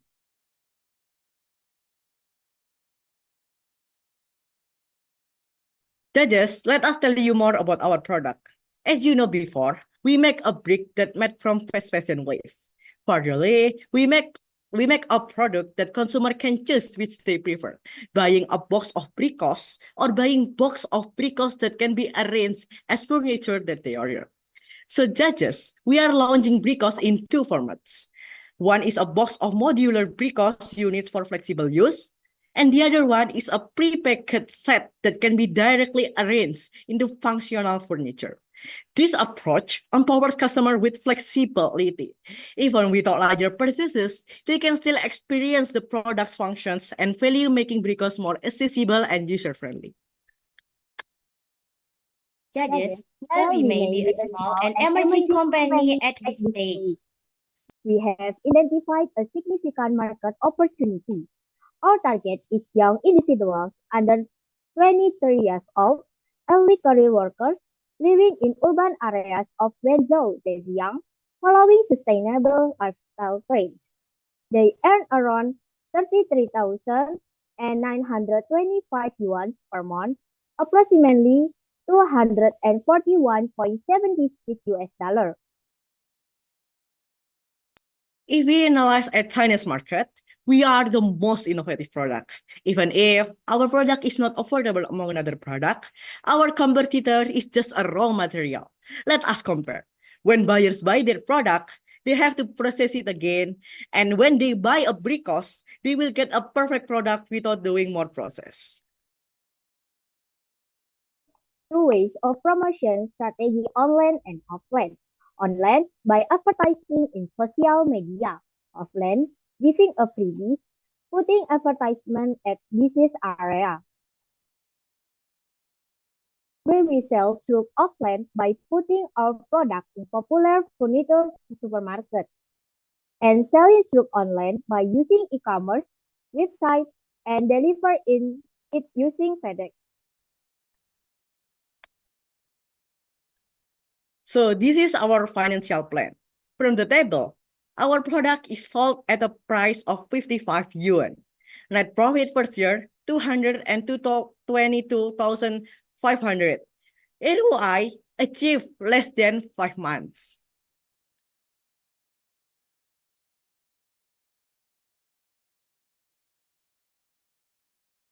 First month, sold 10,000 products. Second month, starting promotion through international. Third month, focusing on expanding the market for our eco-friendly product. Fourth month, making new innovative product. We believe that by achieving our first month target, we will easily achieve the next month target. To ensure a successful product launching and reaching our target of 10,000 units sold at the first month, we are going to make a pre-launching campaign. Brios is going to be reviewed transparently by influencer. Not only that, in order to accelerating our target, we will make an exclusive discount to the first 3,000 buyers. In addition, we will establish an official Brios social media accounts to introduce the brand, build public trust, and satisfy consumer curiosity. By doing that, we believe that it will serve as key touch point for educating our market on what Brios is.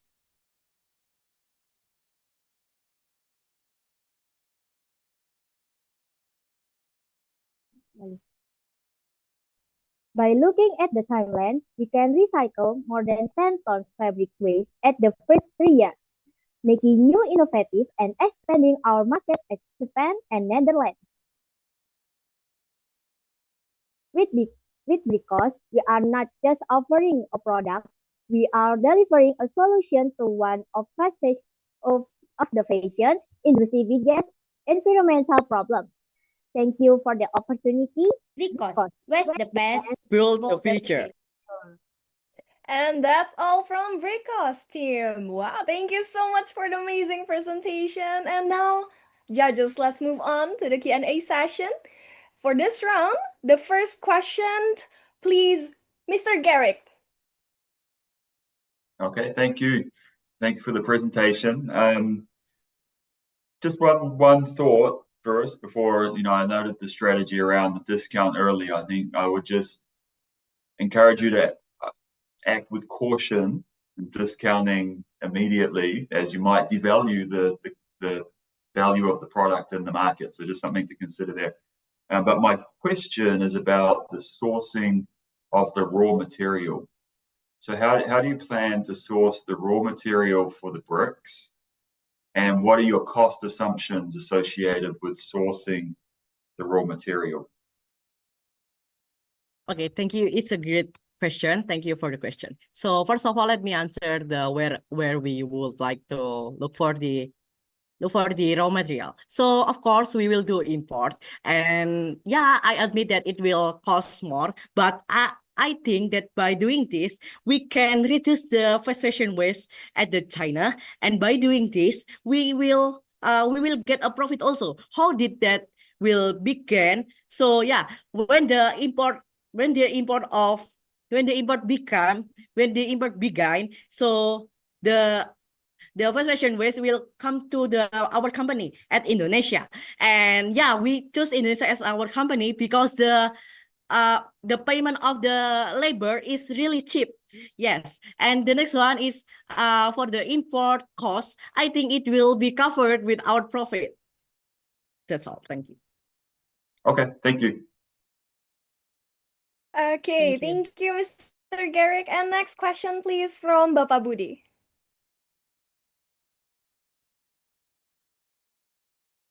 Okay, thank you for the presentation.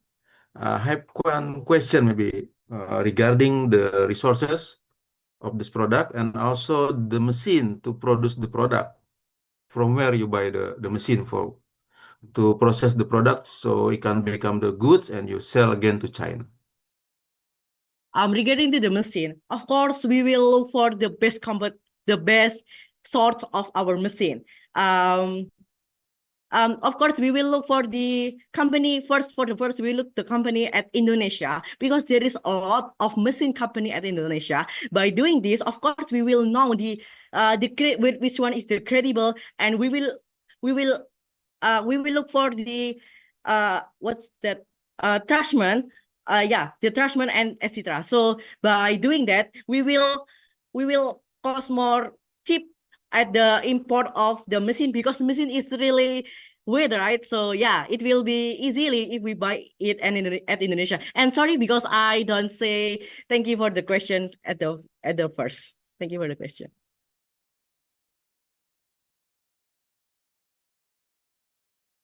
Okay, thank you, Bapak Budi. Next question, please, from Mas Aldi, please. Hello. I would like to ask about the business model. What is your main focus business model? Because looking at your promotions, it looks like a B2C, but I think you're making it as a commodities, right? Why not B2B? Why not focusing on selling it to architects or construction company Okay, or let us interior designers?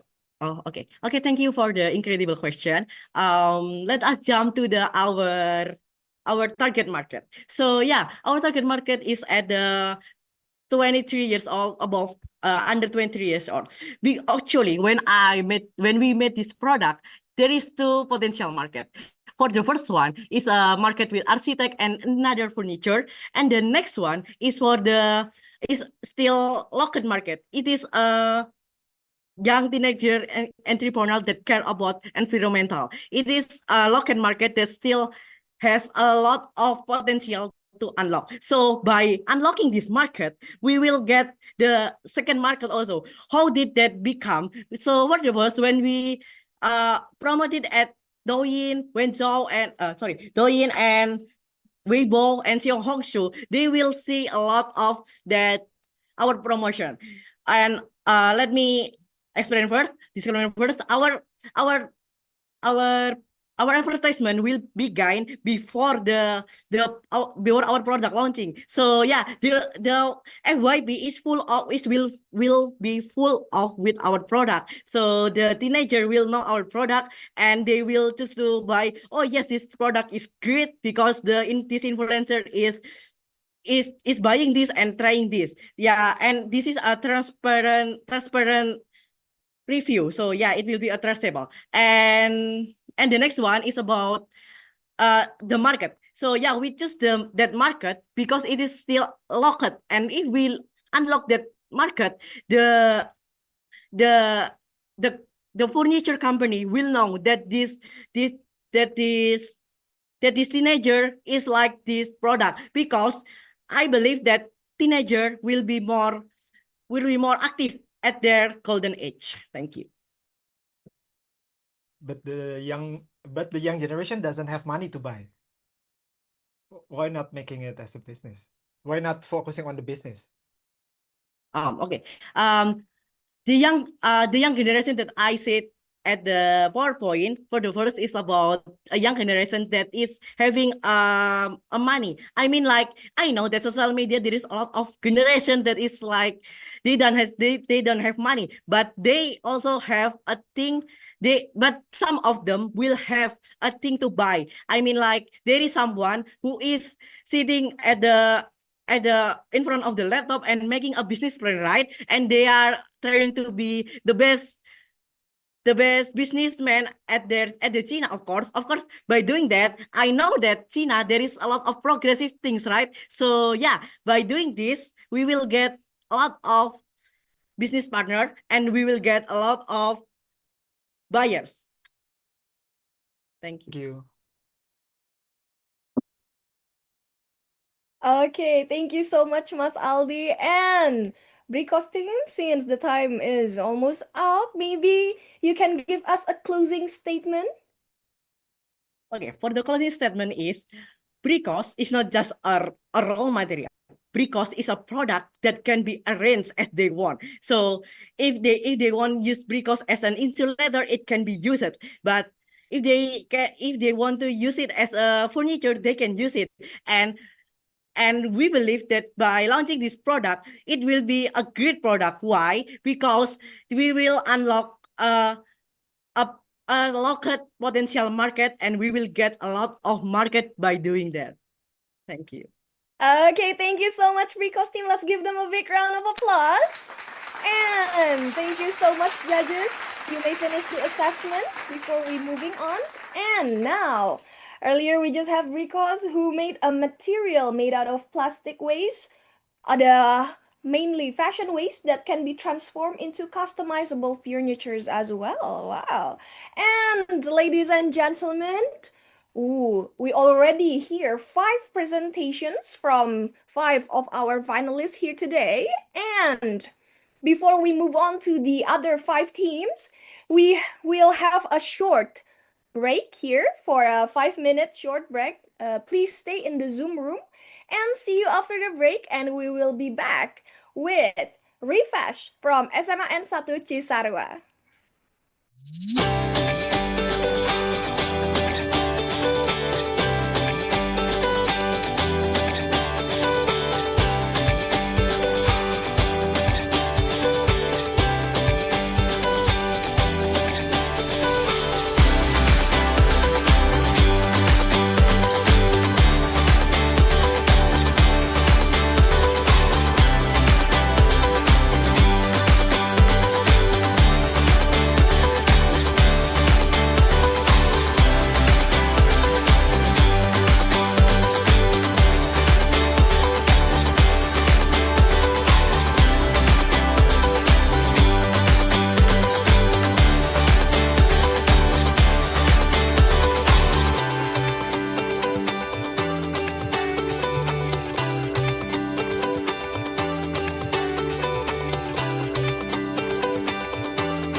back here still with the FedEx Express GA International Trade Challenge 2025 Indonesia Finals.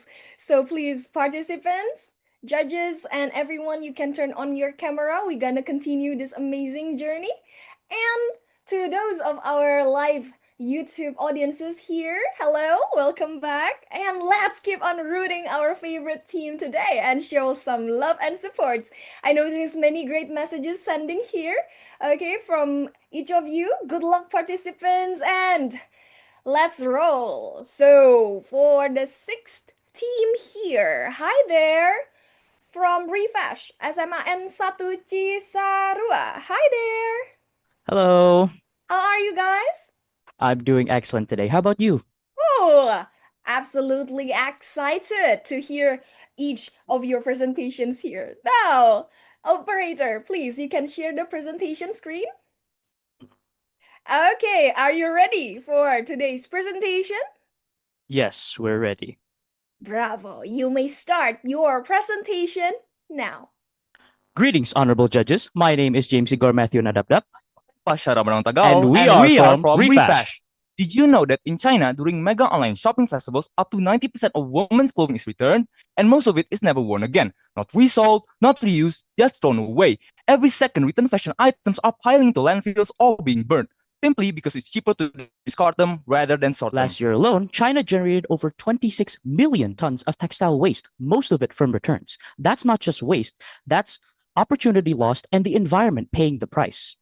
Most fashion brands today treat returns like drivers without a GPS. They're lost. When items come back, companies don't know where to send them. So out of confusion or cost, they dump everything into landfills, even clothes that could be reused. And that's why we created Refash.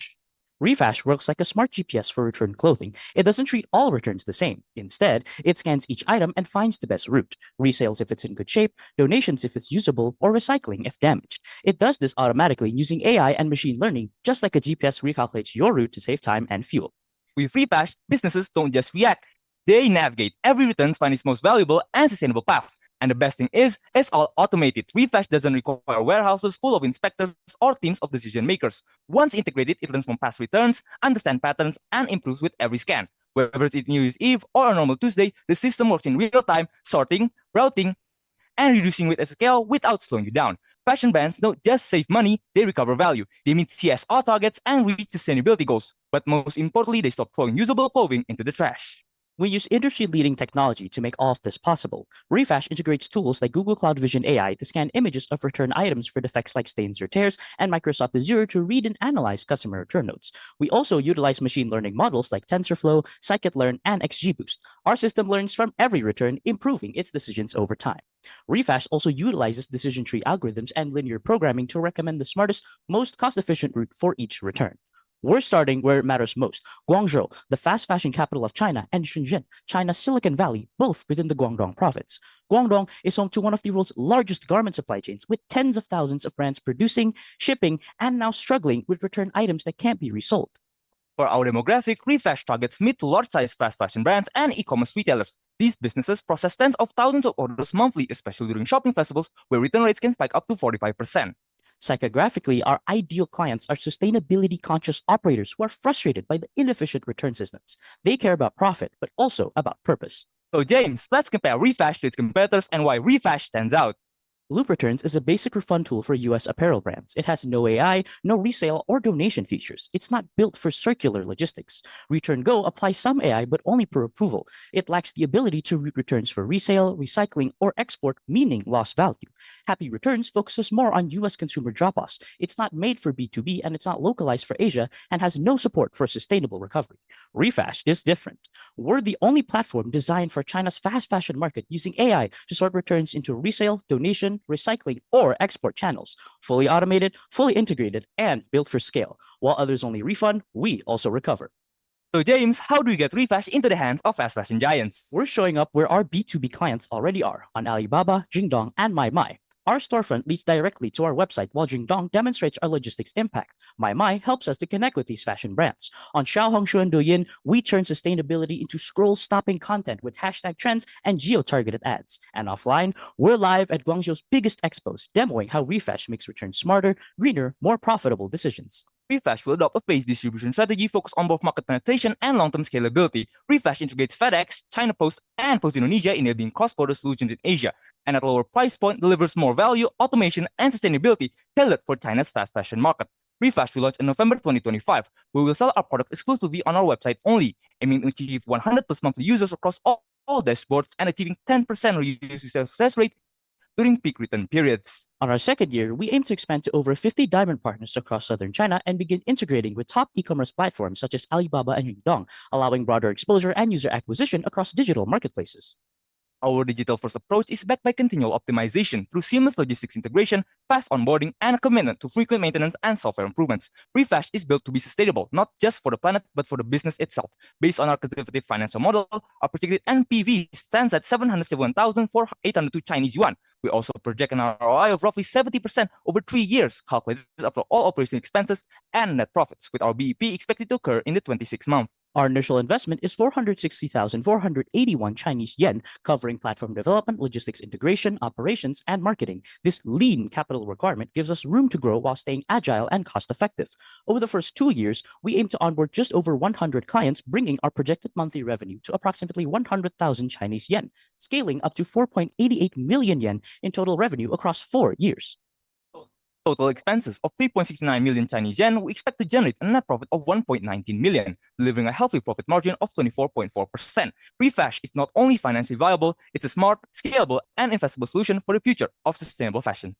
Refash's journey begins in the second quarter of 2025 with focused research and development, followed by prototyping and testing through the third and fourth quarters to ensure reliability and compliance. We strategically launch in the fourth quarter of 2025, just ahead of China's peak return season to capture early impact.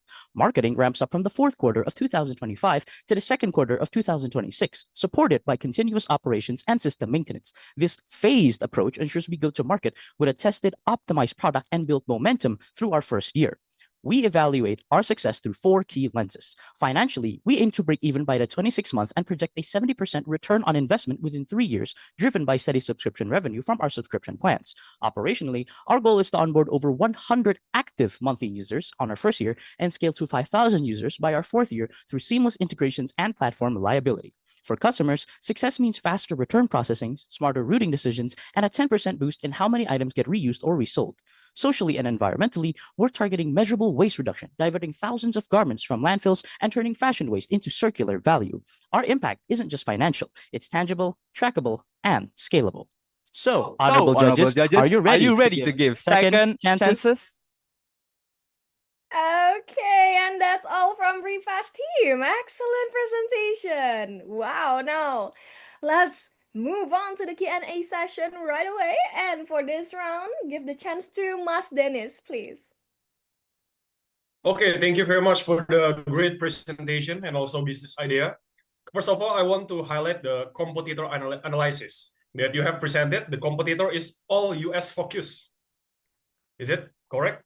All the competitor you mentioned is US focused, and Refash, you want to establish in China, right?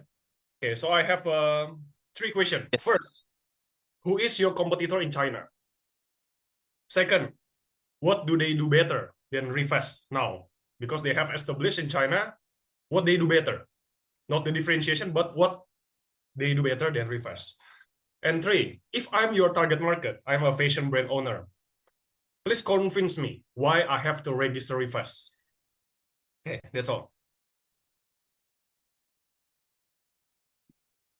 Thanks for the question. And if I may answer, for the brands that look like our product in China, there is only Alibaba Return Services, which they only offer returns to brands that are registered in their application. There has not been a third-party application like Refash in China, moreover in Asia. And for the second, what does Alibaba, our prime competitors in China, they have a larger user base since they have thousands of brands already reintegrated with their system. And for the third question, if you are a business brand owner of fast fashion businesses in Guangzhou, China, we plan to convince you using free trials, demos, and we also plan to use our graphs, data, for example, our data from the return rates from shopping festivals like Singles Day, New Year's Eve. We plan to convince you using data, so we are based on quantitative data to convince you business. And we also plan to use free trials, monthly subscription, and that's it for my answer. And if I may add, not only does our software provide return reverse logistics, we also can help these companies, these brands, to achieve company social responsibilities due to the increasing pressure from the populace and governments regarding the current eco-friendly needs. So our software can help these fashion brands reach these CSRs so that they can fulfill their eco-sustainability goals. Okay, so you are the first application, the return fashion waste application. You're the first beside Alibaba. Okay. Yes. So, okay, my follow-up questions. First, why? Why there is no other competitors than Alibaba? Why there's no startups make an application like Refash? Why there is no existing? And second, I have used Alibaba. For example, I'm a fashion brand owner. I have used Alibaba and it's a great application. So why I have to register and move to Refash? Okay. Allow me to answer the question. Thank you very much for the question. So, for the usage of our software, preferably why our software may seem like a more preferable option over Alibaba. Not only do we provide return services, but we can actually source these return clothing and turn them into a secondary source of income, because not only does our software suggest returns, we also suggest the software also suggests whether this clothing could be resold or whether it could be recycled into the base materials and reproduced into clothing. And not only that, we can also source these clothing to donation channels. So, for example, if the software suggests that this clothing is still worthy for wear, but it's more preferable that it's donated to certain NGOs. So our software could suggest this and donate it to these NGOs. Or another situation is if this return clothing is in great condition, it has no defects, no tears, it can be recommended for resale so that these companies realize that in these mountains of return clothing that they receive, there can actually be a spark of secondary income. Okay, great answer. Thank you very much. Okay, thank you, Mas Dennis. And next questions, please, from Mr. Garrick. Oh, great. Thanks, guys. Creative solution and like the use of technology to address the problem you are attacking. I want to understand a little bit more about the resale concept, particularly whose responsibility it is for that middle mile, last mile portion when the AI technology identifies it's for resale. Who takes care of the cost from that So, part? Yep. if I may answer the question, is that first we have to go back from getting, let's say, for example, the company have a clothes that has been returned from the customer. This return clothes is now analyzed by our AI machine to determine whether is it not possible for resale, upcycle, donate, or recycle. And for example, that James have suggested in earlier questions, it uses tiers and defects to measure it. And if it's suitable for resale, we recommend to, for example, marketplace that is willing to accept them. And it's up to the business owners, which has the return clothing, whether or not to follow through with that request or not, since we are just the middleman. Okay, I got that. That's clear. So the fashion brand will be responsible for the costs associated with that recommendation. Precisely. Okay, got it. Thank you. Okay, thank you, Mr. Garrick. Next question, please, from Bapak Budi. Okay, thank you very much for the presentation. Actually, this is a huge impressed me actually, because Alibaba is huge. We call it business in China, and they cover all over the world.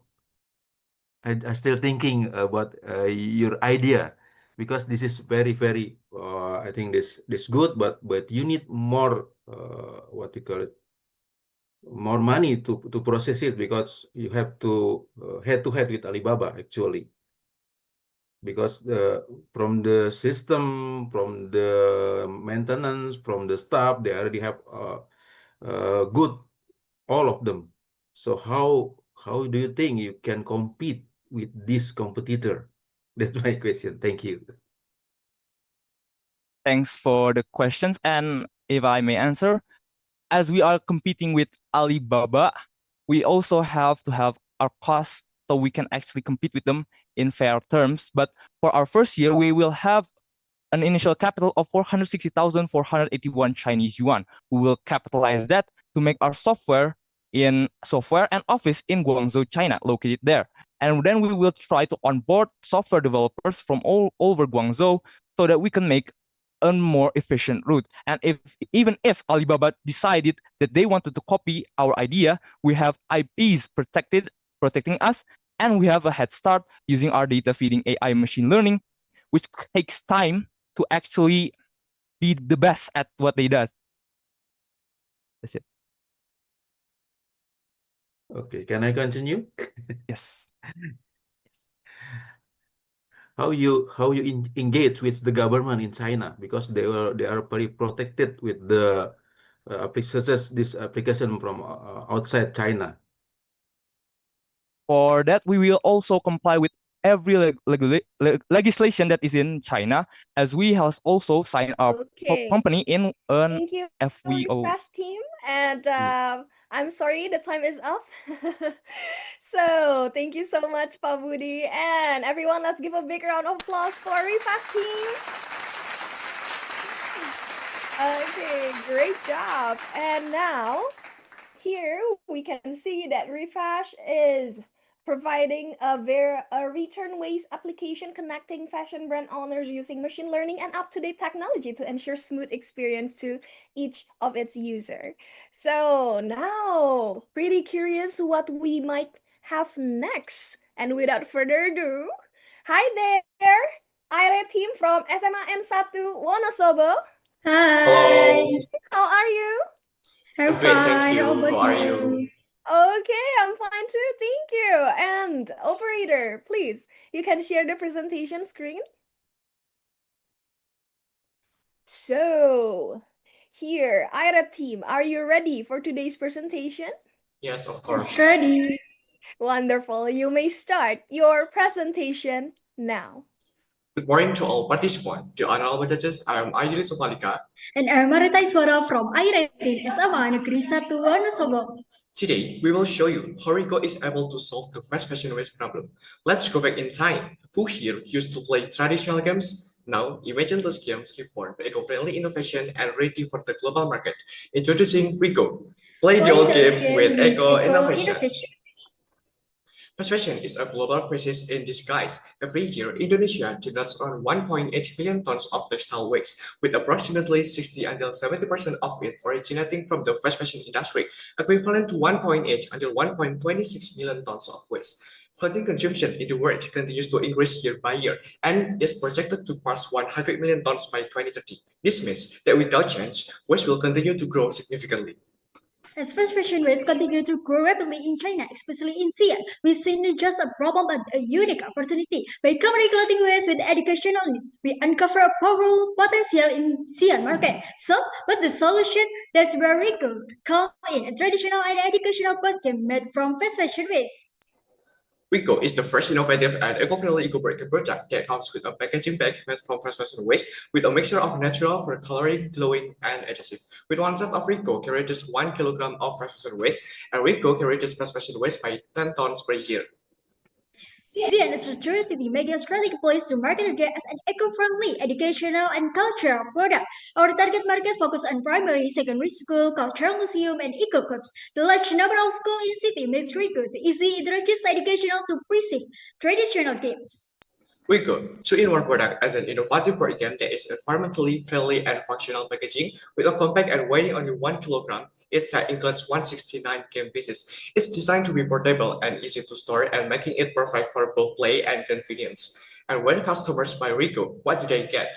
With Rico, users get more than just a game. We offer real environmental and educational benefits, and this product, recycled fast fashion waste, and Rico has been GRS verified that is from using 100% of fast fashion waste. We have a warranty if any small parts or spare parts are broken. Buyer can make purchase in our stores directly, and returned item will be recycled into new item. This is conversation between Rico as an exciting commentator in the educational bootcamp market in Xi'an, China, but from recycled fast fashion waste, environmentally friendly, and is combined fun, education, and strong sustainability message. Compared to other, Rico is not only more affordable, it's delivered with a value through innovation and impact. Rico will be placed in key locations that reflect our core values: sustainability, creativity, and education. We are target school and educational institution where Rico can help instill environmental and cultural awareness through play. Next, we will partner with environmental communities as potential collaborator and early adopter. Creative event and festival offer high exposure and attract audience to value innovation. We are also placing Rico in cafe, hotels, and public space, perfect for informal learning in ease and tourist setting. Finally, museum provide an ideal platform to connect with science, education, and environmental themes. By targeting this venue, Rico remains stable while reinforcing its mission of learning, culture, and sustainability. Rico product distribution strategy is factory in Indonesia and distribution by FedEx to China. Rico uses direct distribution for efficiency and business-to-business distribution with MOU agreement and business-to-customers distribution with e-commerce such as Taobao, Xiangshu, JD.com, and Alibaba. The latter launch expands through indirect channels such as distributors, toy stores, and agents. Our product retail price is $37.12 per unit. Our project sales target are 6,800 units in 2026, 10,300 units in 2027, and 10,800 units in 2028. Our pricing strategy set the ceiling price at $37 per unit, with total production and other costs amount to $37.50, resulting in a profit of 59 cents per unit. Rico will have a break-even point and 6,800 unit sales. BP will be achieved after almost 8 months the launch of Rico. Our product is approved and cheaper but has more plus points than competitor. Our process strategy includes influencer and Alpago collaboration, a strong online presale, eco-friendly branding, educational and social media combined, partnership with hotels, cafe and museum, and attraction at Xi'an tourist attraction. To create Rico, we apply 4 key technologies: to cross the fabric waves, we use textile shredder machine, then the compression molding machine to shape the part, and 3D printing embossing mold to give the details of the mold games, and then the final passing and final molding using heat press. Thus, creating Rico that can solve the problem of fast fashion waste. Next, move to our project timeline.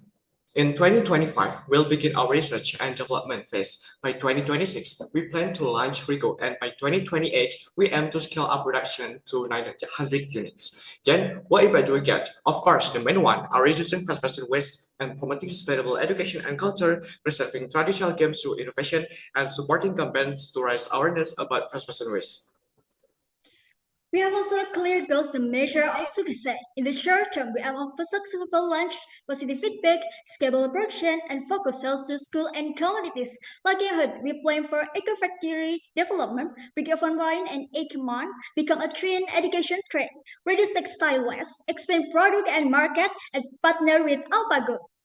That's all our presentation. Thank you for your attention. With Rico, play the old game with eco innovation. And that's all from our team. Great job.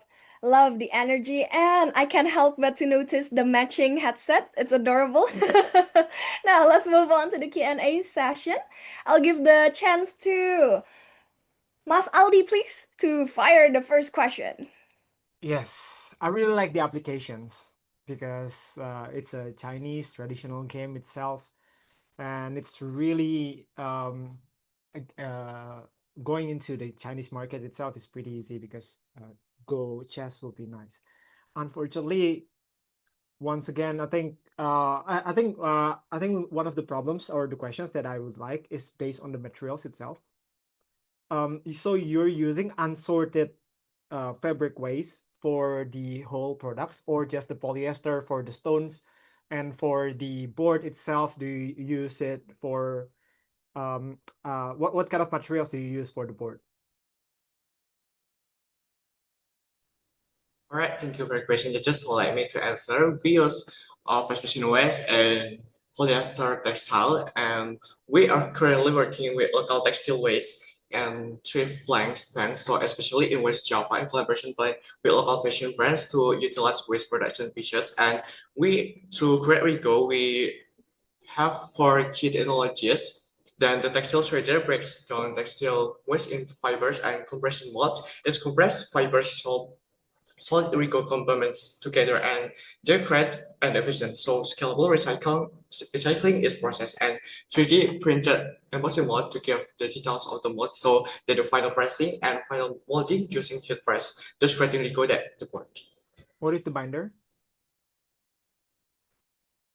What is the binder for the board itself? Is it the cassava starch that you mentioned? Yes. Yeah, because if you're using polyester, you do not need to use cassava starch because plastic is a has a thermoplastic characteristic, so it will mold itself.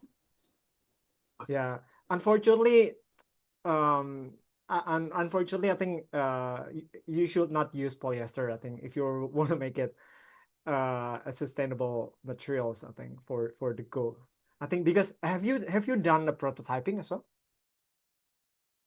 Yeah, have you make it by yourself? Yeah, yeah, Because we have a prototype. yeah, because ghost stones is from stones, right, or clamshells. It will feel different if you're using fabrics. Have you done a prototype?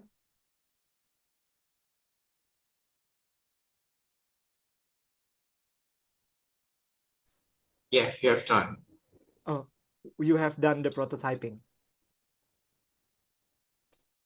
Prototyping, sorry. Purwarupa. Pernah bikin langsung nggak?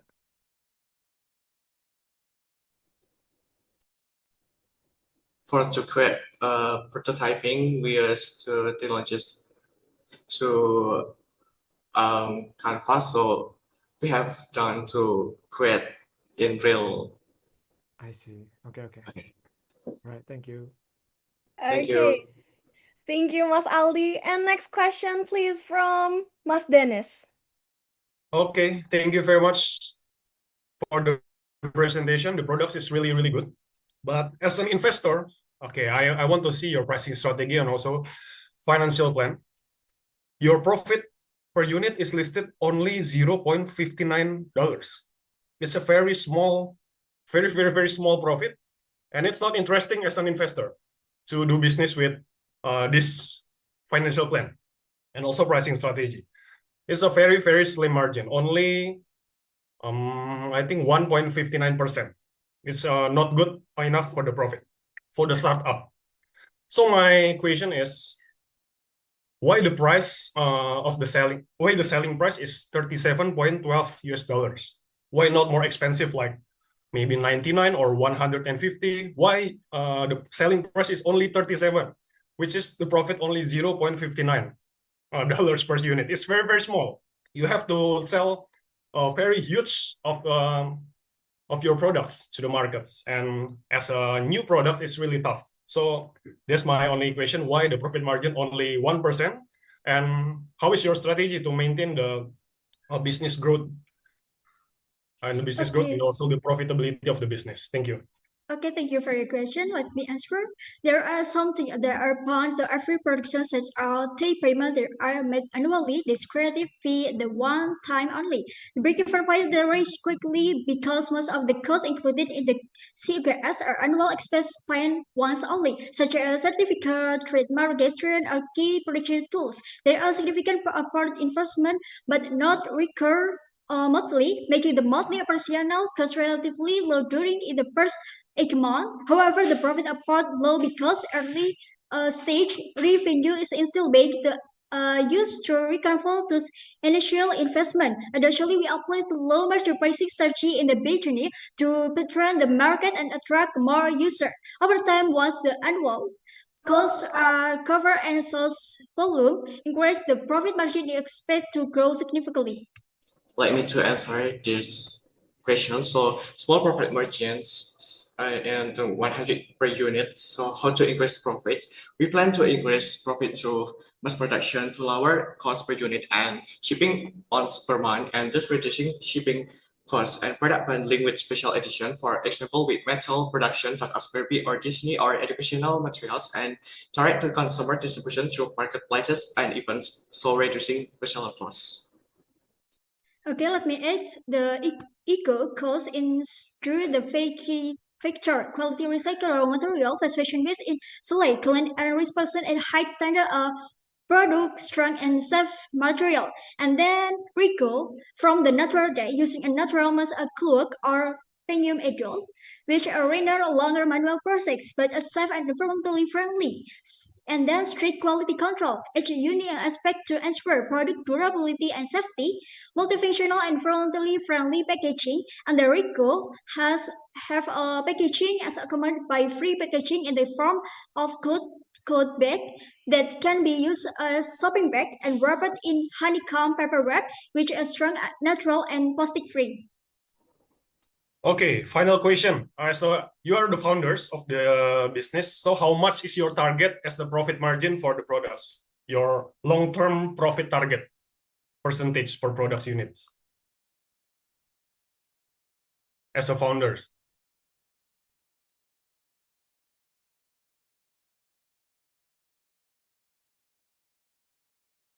Okay, thank you. Thank you for your question. Let me ask. Maybe profit. So 20 point the profit of Rico in the long time, or very maybe because 30 point the profit. 30%. Okay. Okay, thank you very much. Okay, thank you. Okay, thank you, Mas Dennis, and thank you so much, Ira team. Let's give them a big round of applause, everyone. Okay, great job. And Ira team here provides Rigo, which is an educational and interactive board game with the packaging made from the fashion waste. So we can like play the game with eco-friendly application in it. And now, next up, we have Tetra Gain team. Hi there. Tetra Gain from SMAN 4 Surabaya. Hi, how are you guys? Hi. Feeling very excited. Okay. Very excited to hear from you as well. Now, operator, you can share the presentation screen, please. Now, are you ready for today's presentation? Yes, we're ready. Excellent. You may start your presentation now. Ni hao, good morning, judges. We are Tetra Gain. What if every fashion item is still perfectly wearable could be given a second life instead of ending up in landfills? We are proud to introduce ourselves as the team behind Regain. I'm Faiz, the Chief Executive Officer. And I'm Nella, the Chief Executive and I'm Nella, the Chief Operating Officer. Together, we bring to mission life with Regain. Regain your money, regain your style. Regain is a platform that turns fast fashion returns into affordable and sustainable fashion for Chinese market. China faces over 26 million tons of textile waste every year, much of this coming from returned fashion items. Regain solves this by collecting, curating, and then reselling these returns, turning waste into opportunity. Now, Regain is not just a marketplace, it's a movement for circular fashion. We partner with fast fashion brands in order to acquire returned clothing that would otherwise be discarded straight into landfill. Our platform curates, checks, and then repackages these items, offering them at affordable prices on our digital marketplace called Resell. With our other features such as Restyle, Reconnect, and Rewind, we empower users to find unique styles, join climate-conscious communities, and participate in circular economy. Regain answers the needs of young, eco-conscious consumers who want trendy fashion without harming the planet. Our main feature, Resell, not only acts as a digital marketplace for return items, but also as a user-to-user, second-hand market with tight curation and verification, ensuring that only good quality items are ever sold on the marketplace.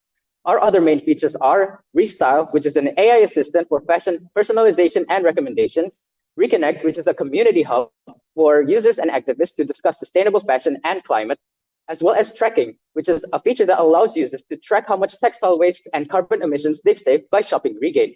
Alongside our supporting features, such as Rewind, which is a short-form video platform to share outfits, trends, and tips, as well as content on sustainable fashion, as well as notification and profile pages for personalization. Overall, these features create a circular fashion ecosystem designed for Gen Z and millennials, built to be fun, ethical, and rewarding. Our primary target is Chinese millennials and Gen Z over 22 million and tech-savvy youth in cities like Shanghai, Longxin, and Hangzhou because they are highly engaged in social media, care about sustainability, and want affordable fashion like our user persona Sangja. She's busy, stylish, and aware. She wants affordable fashion that reflects her values. Regan helps her reduce waste, express herself, and shop with ease and all in one tap. Unlike Tabo Pindoto, which focus on price, or Shahongsu, which target lifestyle, Regain uniquely combines affordability and sustainability, created quality check and price between 40 to 81, making us accessible but still purposeful. AI selling, gamification, and strong climate community make Regain apart from all competitors. Our go-to-market journey follows IDA, or awareness, interest, desire, and actions, driven by authentic stories, influencer support, and seamless onboarding. We don't just market fashion, we market impact. We will launch on major Chinese app stores, promote through Douyin, Xiaohongshu, and partner with climate-focused influencer and fashion KOLs. Our campaign highlight how every purchase save high-quality fashion from landfills and rewards users for sustainable actions. Vegan also uses a hybrid online-offline approach supported by Micro Fulfillment Center for fast order processing. We partner with top couriers like FedEx for reliable delivery and participate in local fashion events to build trust and visibility. For our financial planning, we play the lean canvas model, focusing on efficiency, low risk, and high scalability with an initial investment of just 35,700 yuan. Regain is designed to operate lean with optimized costs across development, logistics, and marketing. We project to break even within the first year with a payback period of 14.15 months and a strong annual ROE of over 55%. This means Regain is not only impactful for the environment, but also financially attractive for investors looking for sustainable innovation. Regain harnesses digital innovation to deliver a seamless, smart, and sustainable fashion experience. Our AI-powered Restyle provides personalized outfit recommendations and interactive content, adapting to user preferences and activity patterns. Through Reconnect, we built an engaged community with educational content supporting climate awareness and lifestyle change. Our gamification system rewards eco-friendly behavior, while the tracking feature lets users see their individual impact, such as carbon dioxide saved from each purchase, turning fashion into a measurable climate action. By continuously adopting the latest digital technologies, Regain is able to adapt to market trends, accelerate feature innovation, and drive circular business models that are relevant to modern consumers and Chinese government regulations on sustainability. Regain is scheduled to launch in month 6 after a 5-month preparation phase covering development, partnership, and market readiness. To ensure supply meets demand, we'll secure and curate return fashion stock at least 4 months before launch, aligning product trends with the market needs. We're also building a wish list of partner brands such as Sein, Urban Revivo, and Zaful. We will measure success through key metrics such as app downloads, active users, as well as consistent sales of 500 plus units a month through our feature resell. For every 1,000 pieces that we resell, we prevent 200 kilograms of textile waste and 5 tons of carbon dioxide emissions. Our model is designed to scale rapidly across China's major cities and in the future to other markets as well. Regain is highly attractive to investors as it directly addresses fashion waste aligned with SDGs 8, 9, 12, and 13, and taps into China's massive market of eco-conscious fashion-driven youth, making it both impactful and profitable.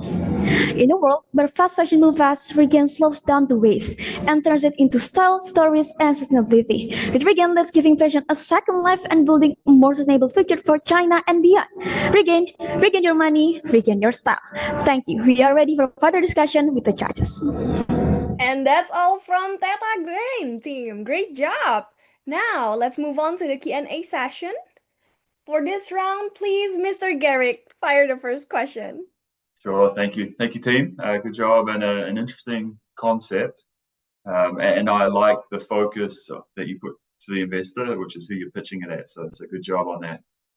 I want to understand more about how you'll actually make money. So maybe getting a bit more deeper understanding on the actual business model. So can you just talk me through that? And specifically, I'm just trying to differentiate, are we intending to make money on the resale of the product, of the clothes, or is it connected to the service and the technology that you're providing? All right, thank you for the question, sir. So as for how we will make money, since the acquisition of the goods or the return items that we will sell on resale are pretty low, which we have projected at 20 yuan per piece, and we sell at a base price of 40 yuan, that is how we will make money. Also, other than that, we have put in our financial plan that we have a profit margin of roughly 35% from that calculation. Yeah, so I guess that's what my question was. It's a good profit margin, but as you've pointed out, the resale value of used clothes is quite low. So just to follow on from that question, what's the difference in the cost of a new item versus what you're going to resell your units or your clothes at? Thank you for the question, sir. So the difference in cost is that Regain is focused on affordability, right? So we have priced our clothes that we will sell on resale between 40 to 80 yuan as stated in the proposal. And according to our competitor analysis, other competitors such as Taobao, Pinduoduo, and Alibaba, they sell at higher prices since they sell new clothes. So here is Tmall, 20 to 100 yuan, but since Taobao is focused on affordability, or JD.com, Xiaohongshu, it is between 100 to 300 yuan. So you can see that Regain, on average, is selling these clothes for a lower price. And these clothes are prestigious clothes that come from fast fashion companies. So I think that is what differentiates us from the other brands. Okay, thank you. So yeah, definitely one revenue stream. I'd encourage you to also think about the technology that you're looking to develop and those capabilities.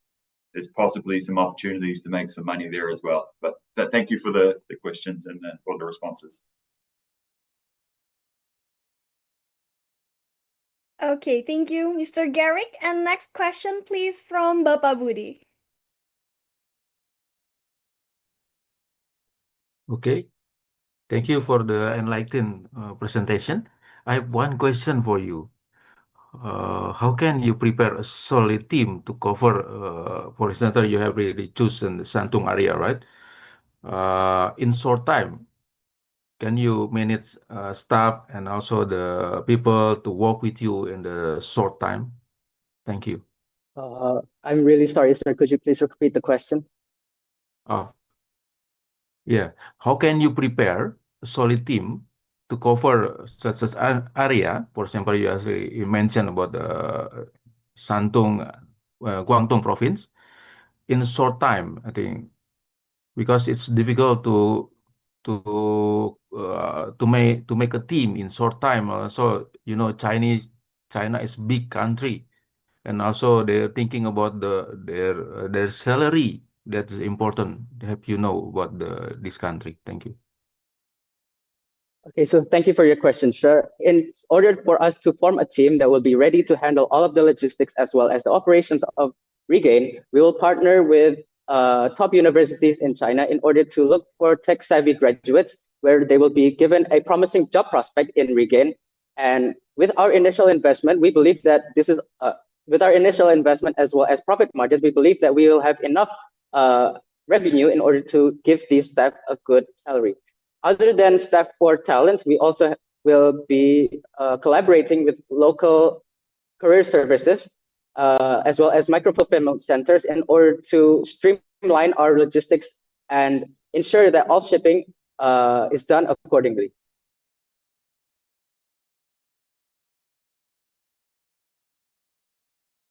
How you convince them? For example, like FedEx to cooperate with you, as you also new in this business. Thank you for the question, sir. We will convince them to work with us because Regain is not only, as you saw in the financial planning, financially viable, but also it solves a massive issue that's happening in China right now, which is the textile waste that is not being recirculated into the economy again. So if they collaborate with us, it's the same as them contributing to solving this problem in China. And we believe that this can be a source of green credit for them. Thank you. Okay, thank you. Okay, thank you, Pak Budi. And next is here from Mas Aldi, please. Yes, thank you so much for the presentations. I think I only have one question. Why do you want to create your own e-commerce or applications? Why not collaborating with existing player? Thank you so much for the question, sir. we have the desire to create our own platform because we believe that we can put sustainability first if we do decide to develop our own platform instead of collaborating with other e-commerce platforms such as we mentioned, Pinduoduo or Tmall or Alibaba, which are more focused on affordability, in our opinion, than sustainability. Oh, yeah, because I think green, what do you call it? Like global warming wouldn't be solved by competitions. It will be solved by collaboration. The problem is too big for one person or one company to be own everything or solve everything. So I think you have to consider things on collaborations.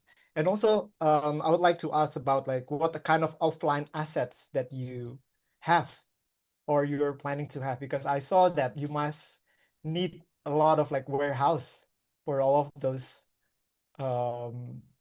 clothes that you get from other people. So if I may make it clear, so you are asking about just what we will need in terms of offline buildings or assets in order to operate our company? Yes, that's correct. Okay, so for this, we will, as you said, collaborate with local micro-fulfillment centers, as well as top couriers like FedEx, as FedEx aligns with our goals of sustainability as they want to hit carbon neutrality by 2040. And we believe that by putting forward this collaboration, we will be able to ensure the success of our apps and ensure all of the stuff, all of our shipping and as well as operations run smoothly. Okay, thank you so much, Mas Aldi, and great job, Tetra Gain team. Let's give them a big round of applause.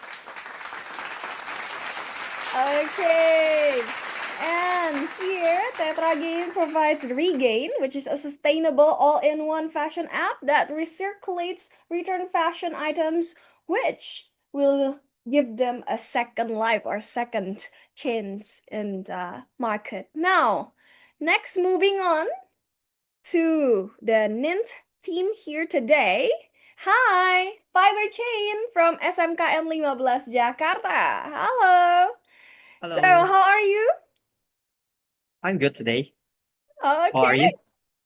Oh, feeling great today. Good. Now, for the operator, please, you can share the presentation screen. And Fiber Chain team, are you ready for the presentation? Ready? Okay, without further ado, you may start your presentation now. Thank you for our moderator. Also, thank you and glad to see you, our honorable judges of final local of ITC held by FedEx and GA. First, let us introduce ourselves. Hello, my name is Radit, and here is my friend. Hello, my name is Cahya. On this special day, we will present our product for make you walk aesthetic, durable, and make your room also comfortable. Our product is Fiber 10, a sandwich wall panel made by fabric from Textilewise. Based on Badan Pusat Statistik or BPS said there are 2.3 million tons of fashion waste in Indonesia. It predicted will be increased at least 12% each year, and just only 30% have been recycled. And here, our solution for this problem: a Fiber 10, an aesthetic, sunproof, and thermal insulation wall panel made by Textilewise. Our product focuses on utilizing Textilewise as the main of the raw material to create wall solutions that are not only functional, but also eco-friendly. Fiber 10 will be present sandwich wall panel. This is elegant, attractive, and make the user comfortable. There are 5 layers. The structure is made by 2 layers of the GLC board, making it sturdy and durable. Next, thermal insulator layer by mixing polystyrene and cement for solid structure. And the last layer is pressed fiber for reducing sound effectively. And this summary of unique selling point, like the eco-friendly, soundproof, and thermal insulation. And if we're looking back for the material, we're using the cheap materials. That's mean why we are cheaper than a real ceramic or marble.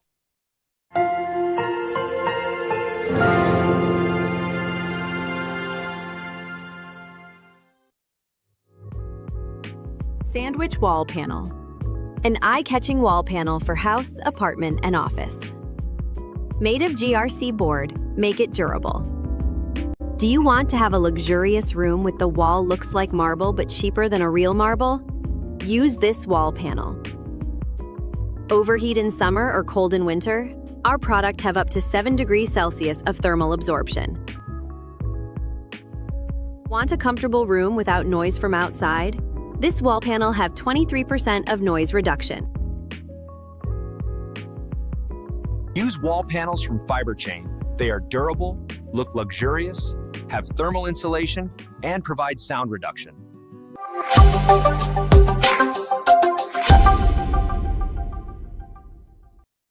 We choose Beijing as our target market. Beijing is a major urban core in China with a very high urbanization rate.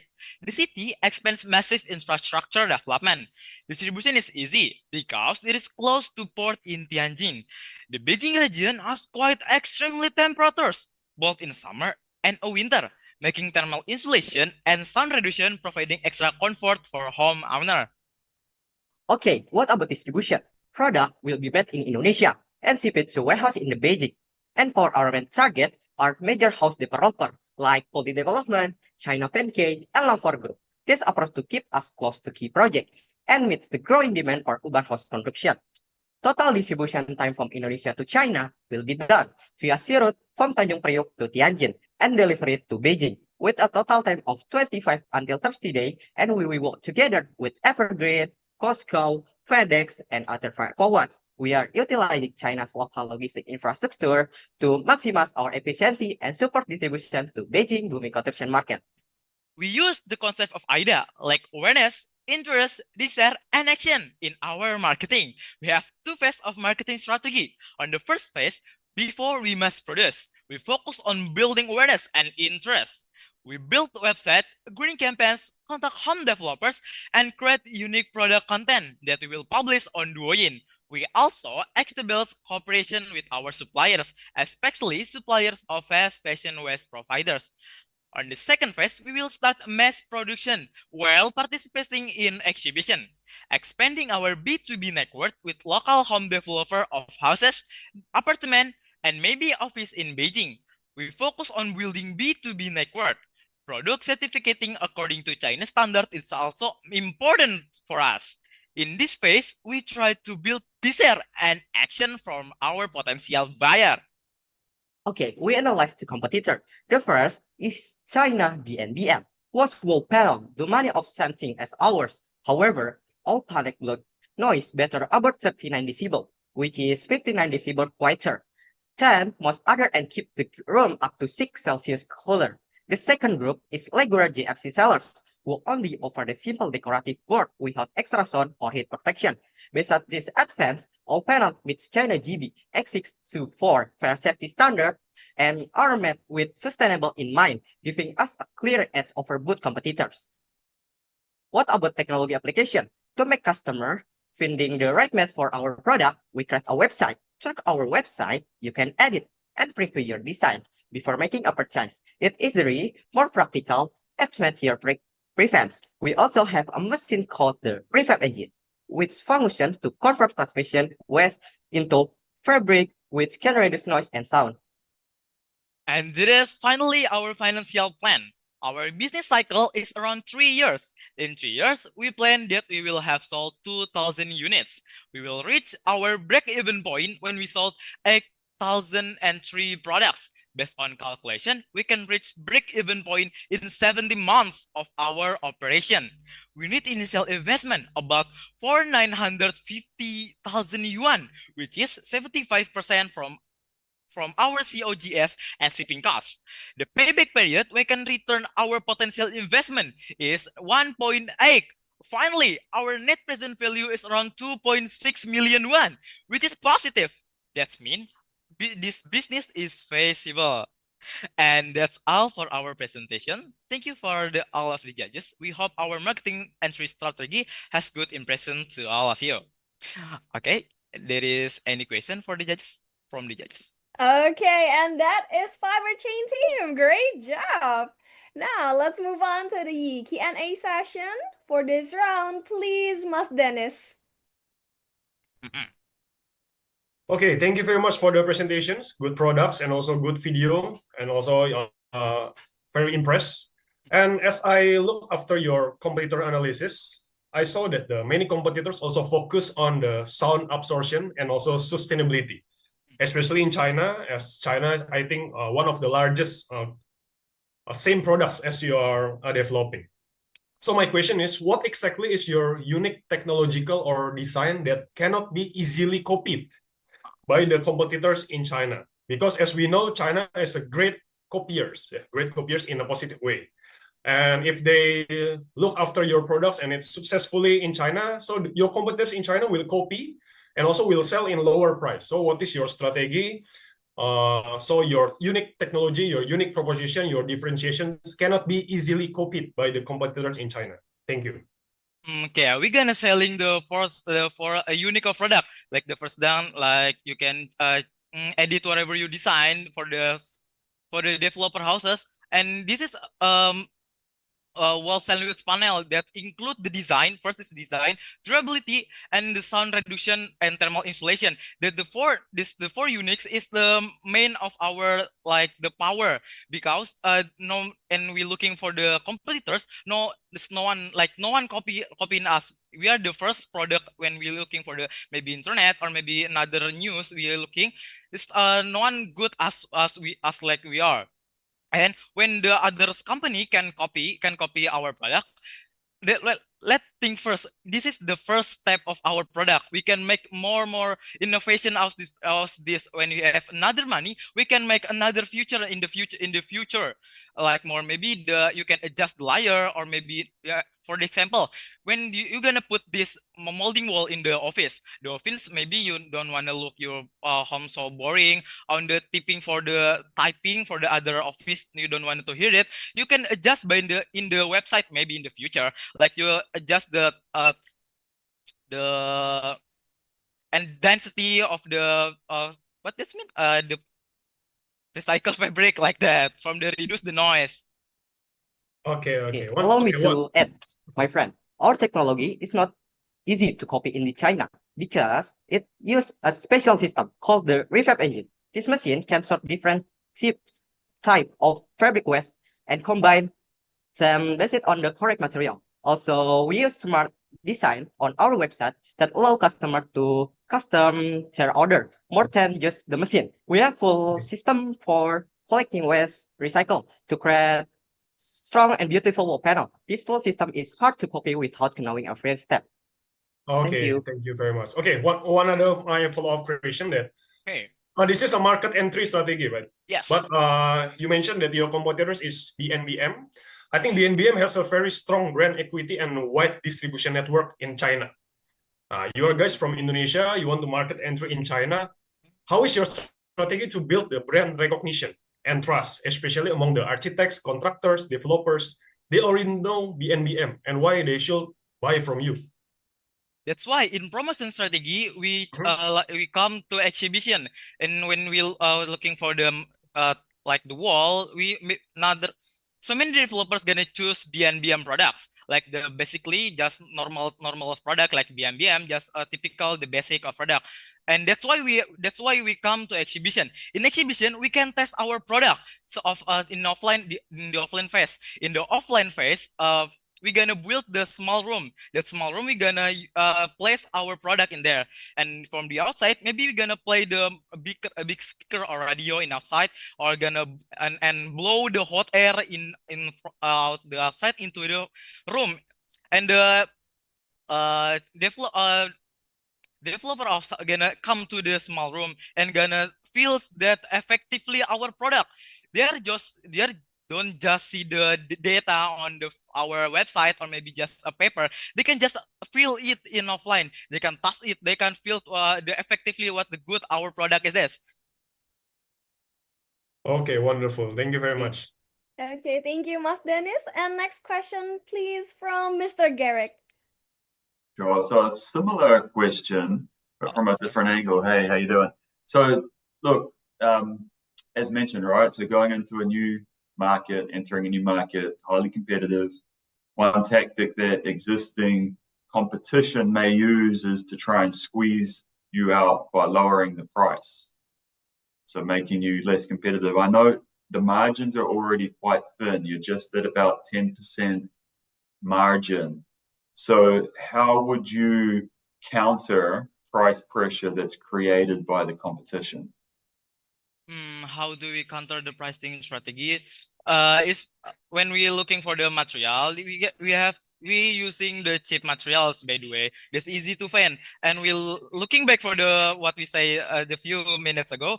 We built in the Indonesia like GRC or maybe waste from textile. It's pretty easy to find it when we can be selling wars. The product is not that pricey in Indonesia, and we can sell it more in the Chinese. When the Chinese get to lower than our product, we can just lower the consume in Indonesia. For example, we can buy GRC in for $5 for one panel, and we're gonna sell in $15 in the Chinese, for example.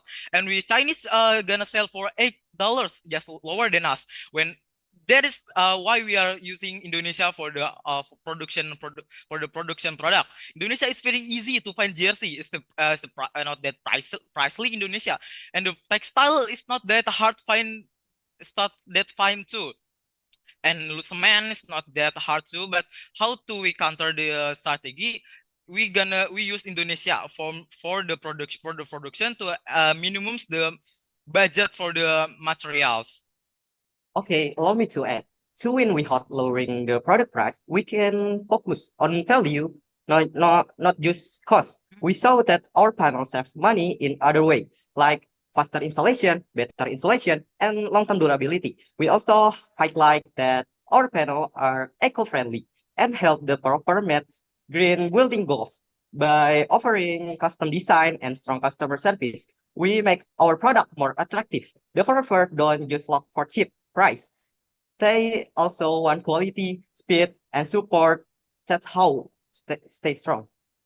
And Thank based you. on our calculation, when we sell the product like eco-friendly, the China government are gonna cover it by 50%. That's why we're gonna sell it more lower than other product.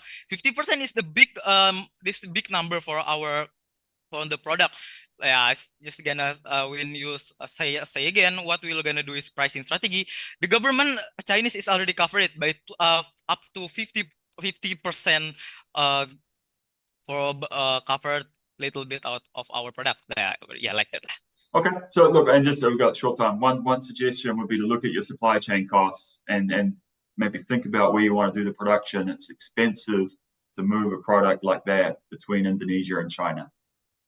Okay, thank you so much, Mr. Garrick, and great job, Fiber Chain team from SMKN 15 Jakarta. Let's give them a big round of applause. Okay, great job. So here, Fiber Chain provides a sandwich wall panel with thermal insulator layer included, which is made out of fashion waste, which are durable and affordable, also aesthetically pleasing. All right, last but not least, ladies and gentlemen, wow, we just here, okay, 9 teams sharing their wonderful ideas, and now let's move on to the 10th, okay, the last but not least team, Costa from SMA and 16 Surabaya. Hi there. Hi. Hi, how are you guys feeling? Great. Very excited. Okay, great and excited. Now, operator, please, you can share the presentation screen. And are you guys ready for the presentation? Yes, we are ready. Yes. Okay, let's go. You may start your presentation now. How many times have you bought something online, tried on, and returned it? Maybe it didn't fit or wasn't your style. You hit return thinking it will go back into stock. But most return clothes, just like this, end up in landfills. Burned, buried, forgotten. That is not just a waste. That is a broken system. In China, over 26 million tons of clothing are discarded every year, and less than 20% is recycled. The rise of fast fashion and online shopping has worsened this. In women's fashion alone, return rate can hit up to 80%. and most of those returns are never resolved. They are thrown away. At the same time, in Indonesia, we have millions of MSMEs, small and creative business, who are highly skilled in textile upcycling, but they lack access to global platform and buyers. What we are seeing is waste on one side and unsafe value on the other. So we ask ourselves, what if we could connect them? We are Team Costa. I'm Aulia, and this is Kevin. Together, we created Reeling, a cross-border circular fashion platform connecting waste to value through technology and sustainability. Reeling is a circular e-commerce platform that connects eco-conscious Chinese consumers with Indonesian MSMEs. It transforms fast fashion waste into high-quality and upcycle fashion. Its product carries a unique blockchain-based QR code, enabling full traceability of its life cycle, from waste to wear. But we don't stop at transparency. Reeling also uses AI to generate personalized fashion recommendations, matching customers with pieces that suit their style and sustainability habits. This way, we offer more than efficient. We offer ethical experience. Our two key markets represent two sides of the same coin. On the demand side, we focus on Chinese women aged 25 to 45, urban, middle to upper income, fashion savvy, and digitally active. They care about sustainability and seek transparency in the brands they support. On the supply side, we partner with Indonesian MSMEs, small to medium-sized businesses based in creative hubs like Bandung, Solo, and Bali. These are often women-led, community-based enterprises that are already practice textile recycling but need access to scale. So why cross-border e-commerce? According to China Briefing, cross-border e-commerce reached 2.3 trillion yuan in 2023, a 15% increase year-on-year, and this growth is projected to continue.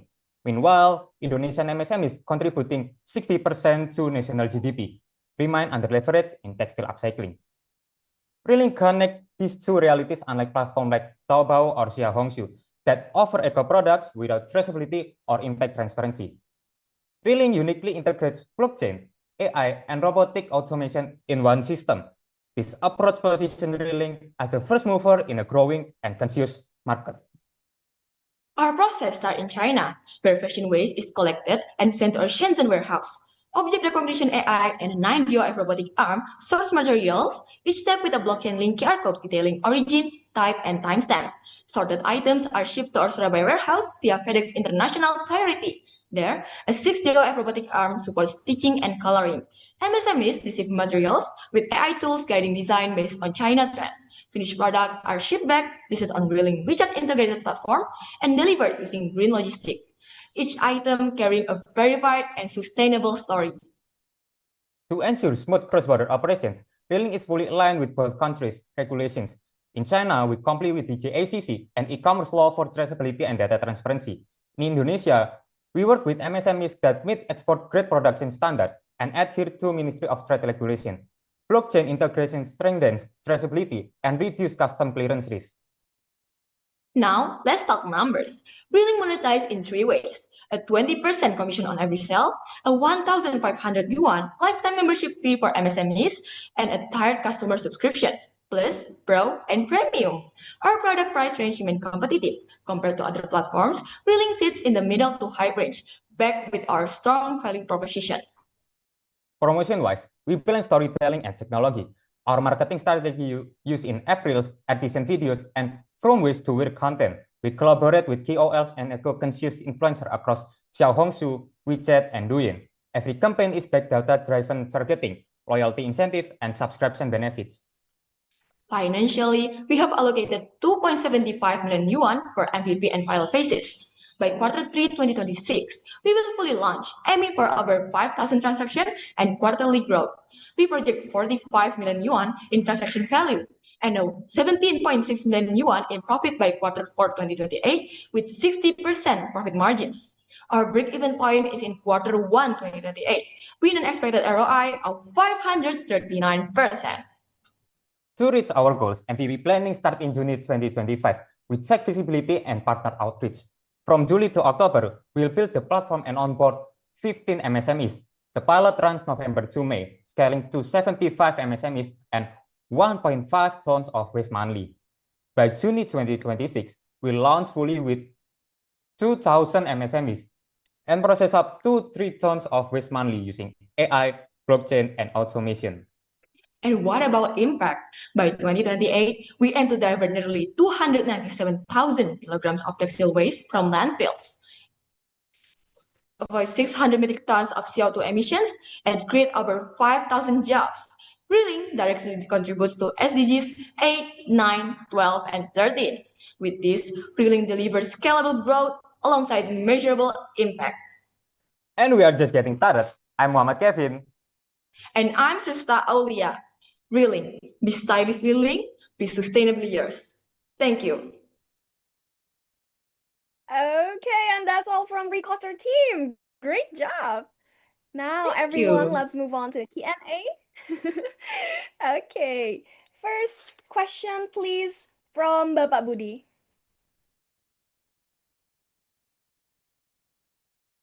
Okay, thank you for the presentation.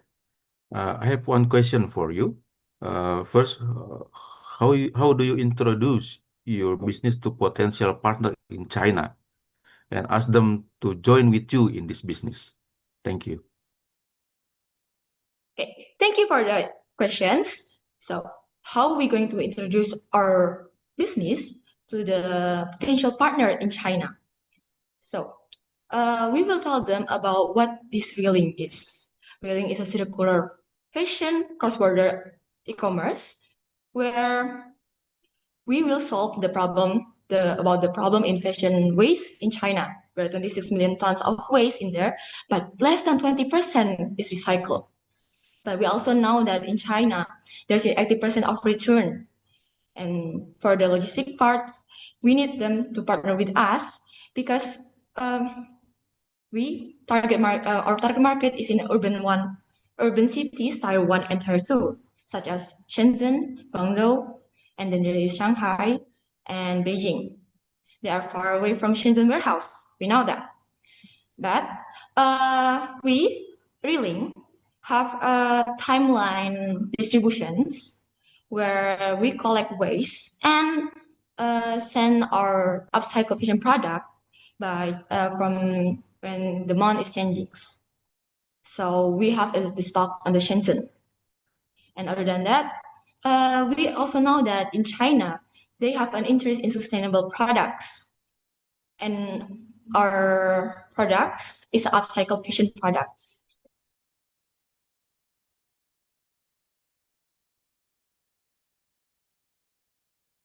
Okay. How about your partners ask you to invest in China? They offer you such a good facility, for example, free land for 20 years, and also other facilities that they can give you if you invest in China. Maybe we can offer our tech features, which is the blockchain. And we may offer the blockchain part where we can offer the traceability and the transparency in it. And maybe we can partner with each other because of that tech feature. Okay, thank you. That's for me. Thank you. Okay, thank you, Bapak Budi. Next question, please, from Mas Aldi. Yes, thank you. So I think my questions will be why not producing in China and collaborating with local MSME in China? Because I think carbon footprint for overseas logistics would be generating far more greenhouse gas emission rather than the recycle process itself. And it will be much more affordable as well. Yes. Thank you for the question. Why is the producing is not in China? Reeling is not just about how to producing fast fashion waste, but we want to nurture and profit MSMEs in Indonesia. That MSMEs in Indonesia can make a good things and good item. And of course, we want to nurture and profit the MSMEs in Indonesia. How can you compete with the local Chinese products? Because currently China is overproducing and under-consuming. That's why they need to sell it to other countries. Okay, allow me to answer this. So, how we compete with the competition in China? First, Reeling offers traceability from the blockchains, and we also have a circular fashion systems, where from a face and you can be wear, and it will be like that. It's a life cycle, And then, about our consumption in China, according to the One Planet Network.org, Chinese is aware about sustainability and they are interested and want to pay double about for the sustainable products and willing offer that to them.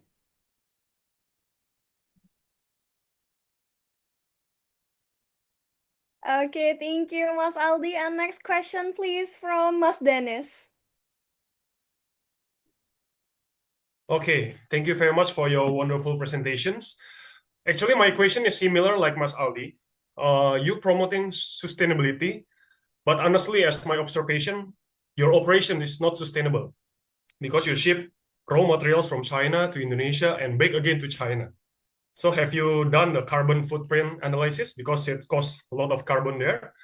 And also my second question is why we have to import waste from China? Even fashion waste, I think in Indonesia it's much of fashion waste. Why don't we use the fashion waste in Indonesia? We process with SMEs in Indonesia, then sell to China, export to China.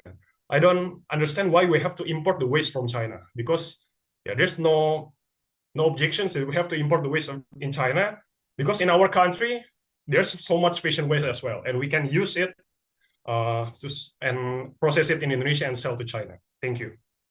Okay, so allow me to answer this about the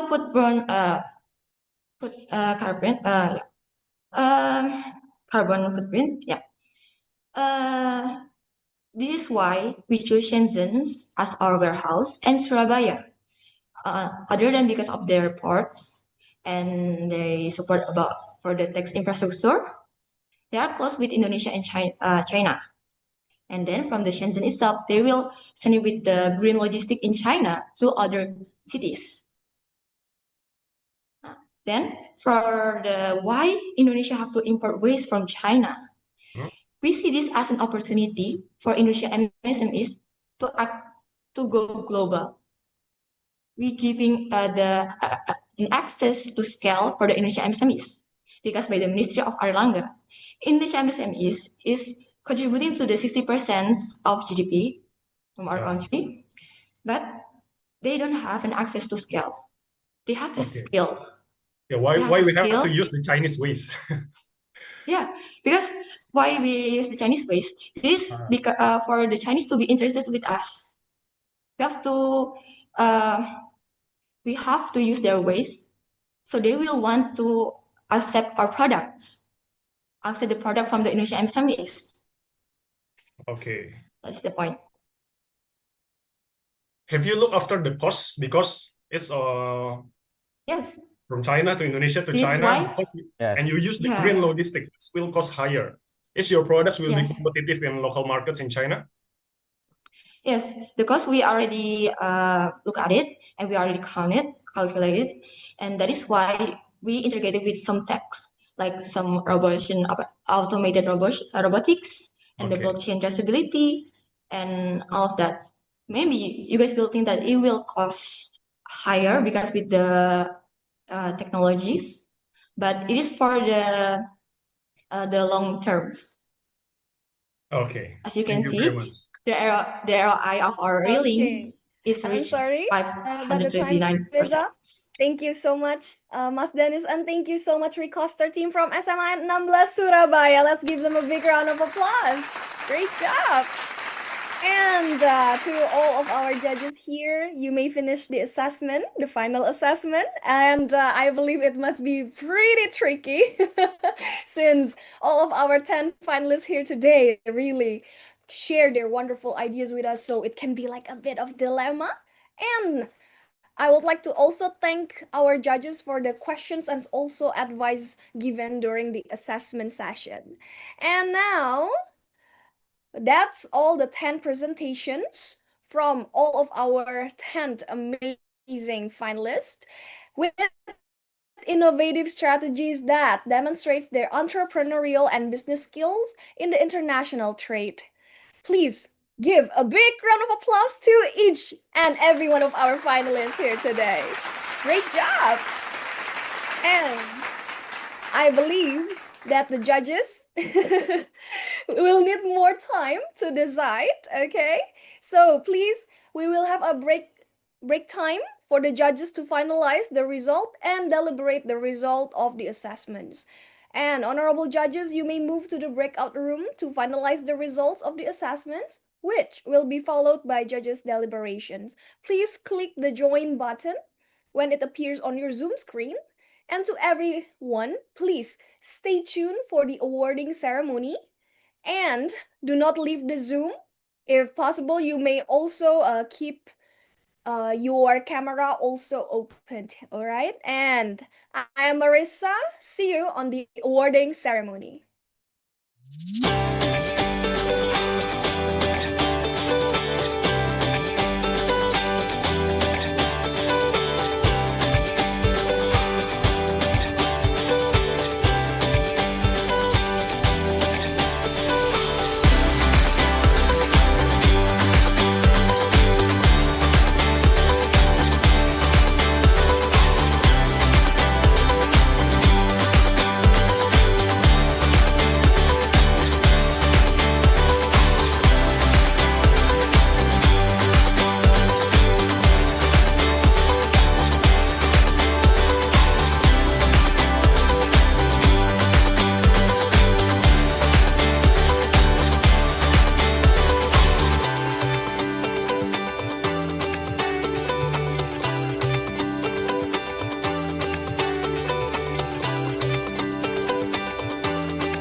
Good afternoon, everyone. Welcome back to FedEx Express GA International Trade Challenge, or ITC 2025 Indonesia Finals. Now, the time has come for the long-awaited session, the awarding ceremony. And before that, maybe can I ask our audiences please to turn on your camera as well to each and every one of our participants here today? So, everyone, when I ask, are you ready to be the winner? Please say it out loud. Yes, we are. Okay?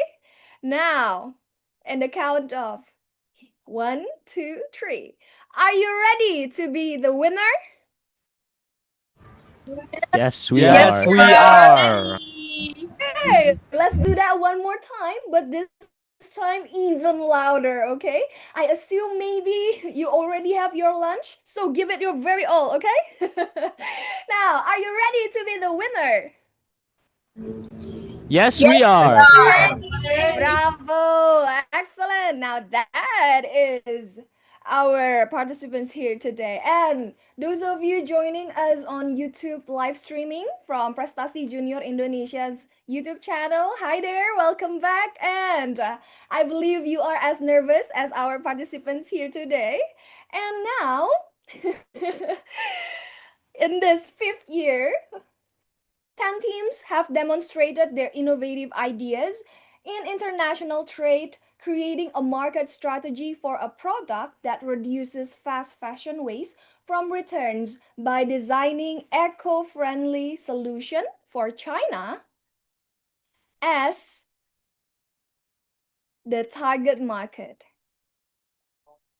The judges have reviewed, and we can be certain that each team has given their all for today's competition. So please give a big round of applause for 10 of our amazing finalists.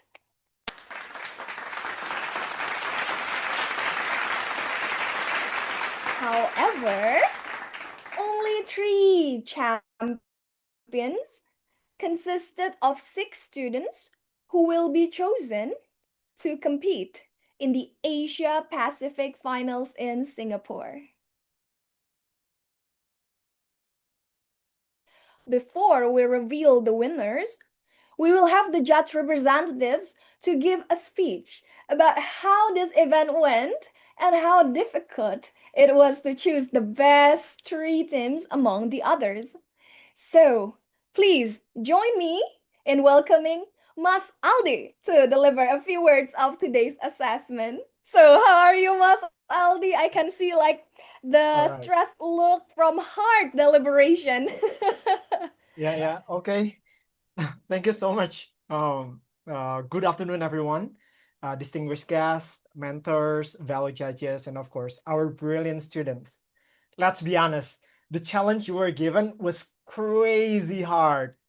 Asking Indonesian high school students to develop a business proposal for solving textile waste in the Chinese market, that's the kind of brief that will intimidate even like MBA students or even seasoned entrepreneurs. It's a really complex, cross-cultural, and deeply tied to global supply chains, sustainability, and market behavior. And yet, here you are. You did it, guys. Not just with ideas, but with clarity, creativity, and conviction. As a judge, I was honestly blown away by the quality of the thinking and the boldness of your concepts. You didn't just complete the assignment, you rose far above expectations. And you showed us what the next generations of change makers look like. To the winning teams, huge congratulations. You're not only representing your schools or cities, now you carry the flag of Indonesia in a global arena. Be proud, but also stay humble and open. You'll meet teams from all around the world, and those connections can be just as valuable as the idea itself. As someone working in sustainable innovations, I've learned that success in business today isn't just about profits or scalability, especially in this VUCA world, or volatile, uncertain, complex, and ambiguous. What sets leaders apart is adaptability, authenticity, and a sense of purpose. And that's where sustainability comes in. It's no longer a buzzword or nice extra. It's the very foundations of future-proof business. And you all took that seriously. And beyond sustainability, you also reminded us of something even more important, the power of good design, empathy, and cultural insight. You understood that people don't buy into data, they buy into what they connect with. And only then do they begin to care about impact. To all of the participants, to all of the finalists, whether you made it to the top or not, remember, the most important things you've built here is not just a business plan. It's a mindset that dares to imagine, builds with care, and learns from every challenge. Keep that fire alive, yeah? Stay curious, lead with purpose, and remember, in this ever-changing world, the boldest thing you can do is build something that matters. Terima kasih and congratulations once again. Thank you so much, Mas Aldi, for the wonderful speech. And we will also want to thank all the honorable judges who have contributed the time and energy to this inspiring event. Ladies and gentlemen, are you ready to find out the winners? Please make sure that you are in a settled position and also prepare in your individual devices, your audio, your camera working fine in case you turn out to be the winners. And please note, okay, you must turn on your camera. And without any further ado, we will announce the first award. The third place of 2025 FedEx Express GA International Trade Challenge ITC Indonesia Finals. Which team will receive this award and become the first representative to participate in the Asia Pacific Finals? The winner will be announced by Mas Dennis. Please. Okay, everyone. So let's begin. The third place winner of the FedEx GA International Trade Challenge Local Final Competition 2025 goes to... Any background music? No, eh? Okay, goes to Refash from SMAN 1 Cisarua. Congratulations for the third place winner and... Whoa, congratulations. Okay. Congratulations. All right, Mas Dennis and also Refash team, let's capture this moment together. I'll help to count down from 1, 2, 3, cheers! And once again, let's capture our winning team. I'll have to count down 1, 2, 3, cheers! Thank you so much, Mas Dennis. Congratulations, guys. Keren, mantap. Okay, thank you, Mas Dennis, once again for announcing the third place winner. We can see the joy from the gazes. And now, congratulations once again, Refash team from SMA N1 Cisarua for winning the third place. And now, the next one, we have the second winner and the second representatives of the Asia Pacific Finals. This category will be announced by Pak Budi, please. Okay. The second place winner, FedEx GA International Trade Challenge Local Final Competition 2025 goes to Fiber Chain from SMKN 15 Jakarta. Congratulations. Congratulations, Fiber Chain. And thank you so much, Pak Budi. Everyone, let's capture this moment together in the count of 1, 2, 3, cheers! And once again, let's capture our winning team here. I'll help the countdown 1, 2, and 3. Cheers! Okay, thank you so much once again, Pak Budi, for the announcement, and congratulations, Fiber Chain team from SMKN 15 Jakarta. And next up, everyone, before that, we would like to mention that each and every one of you are wonderful. And I totally agree with all the judges and even all of our honorable guests today sharing their speech that all of you are doing very great. And in this journey, all of you already part of the winners. And everyone,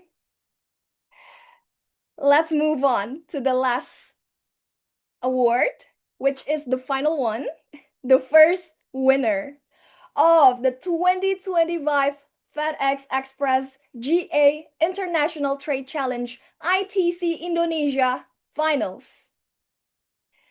This award will be announced by Mr. Garrick, please.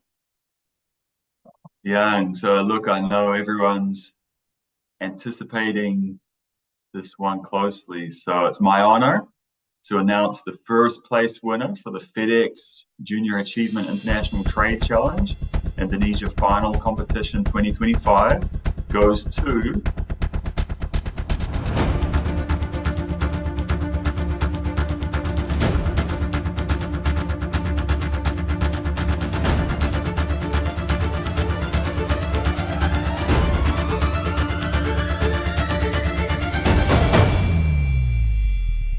Chihuy.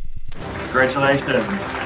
Congratulations, Chihuy from SMA N1 Kuta. Okay, Mr. Garrick and Chihuy team, let's take a picture together, okay? I think we're missing one. First of all, I'm so sorry because my teammate has another schedule of competitions. So right now she's joining a debate competition held by Puspresna. So maybe I'm the only one in here for now. Okay, no worries. Ooh, pretty hectic schedule, yeah? Okay, everyone to the camera in the count of 1, 2, 3. One more time. Let's capture the team in the count of 1, 2, and 3. Okay, thank you so much once again, Mr. Garrick, for announcing the first winner, and congratulations, Chihuy team from SMA N1 Kuta. Okay. So you will be representing Indonesia on to the next level. So good luck. And for all of the teams here, you did very great. I was amazed with your presentation, your energy, your ideas. It's wonderful. And finally, we have come to the end of the 2025 FedEx Express GA International Trade Challenge Indonesia Finals. On behalf of Prestasi Junior Indonesia, I would like to thank Kementerian Pendidikan Republik Indonesia, FedEx Express, our honorable judges, the mentors, FedEx volunteers, all the students and all parties who support this program. Congratulations to all the winners and all the finalists. And to our honorable judges, please do stay after this because we will have a little talk session with you in the breakout room. And ladies and gentlemen, thank you so much for joining us. I am Marisa Leviani and see you on the next FedEx Express GA International Trade Challenge. Bye!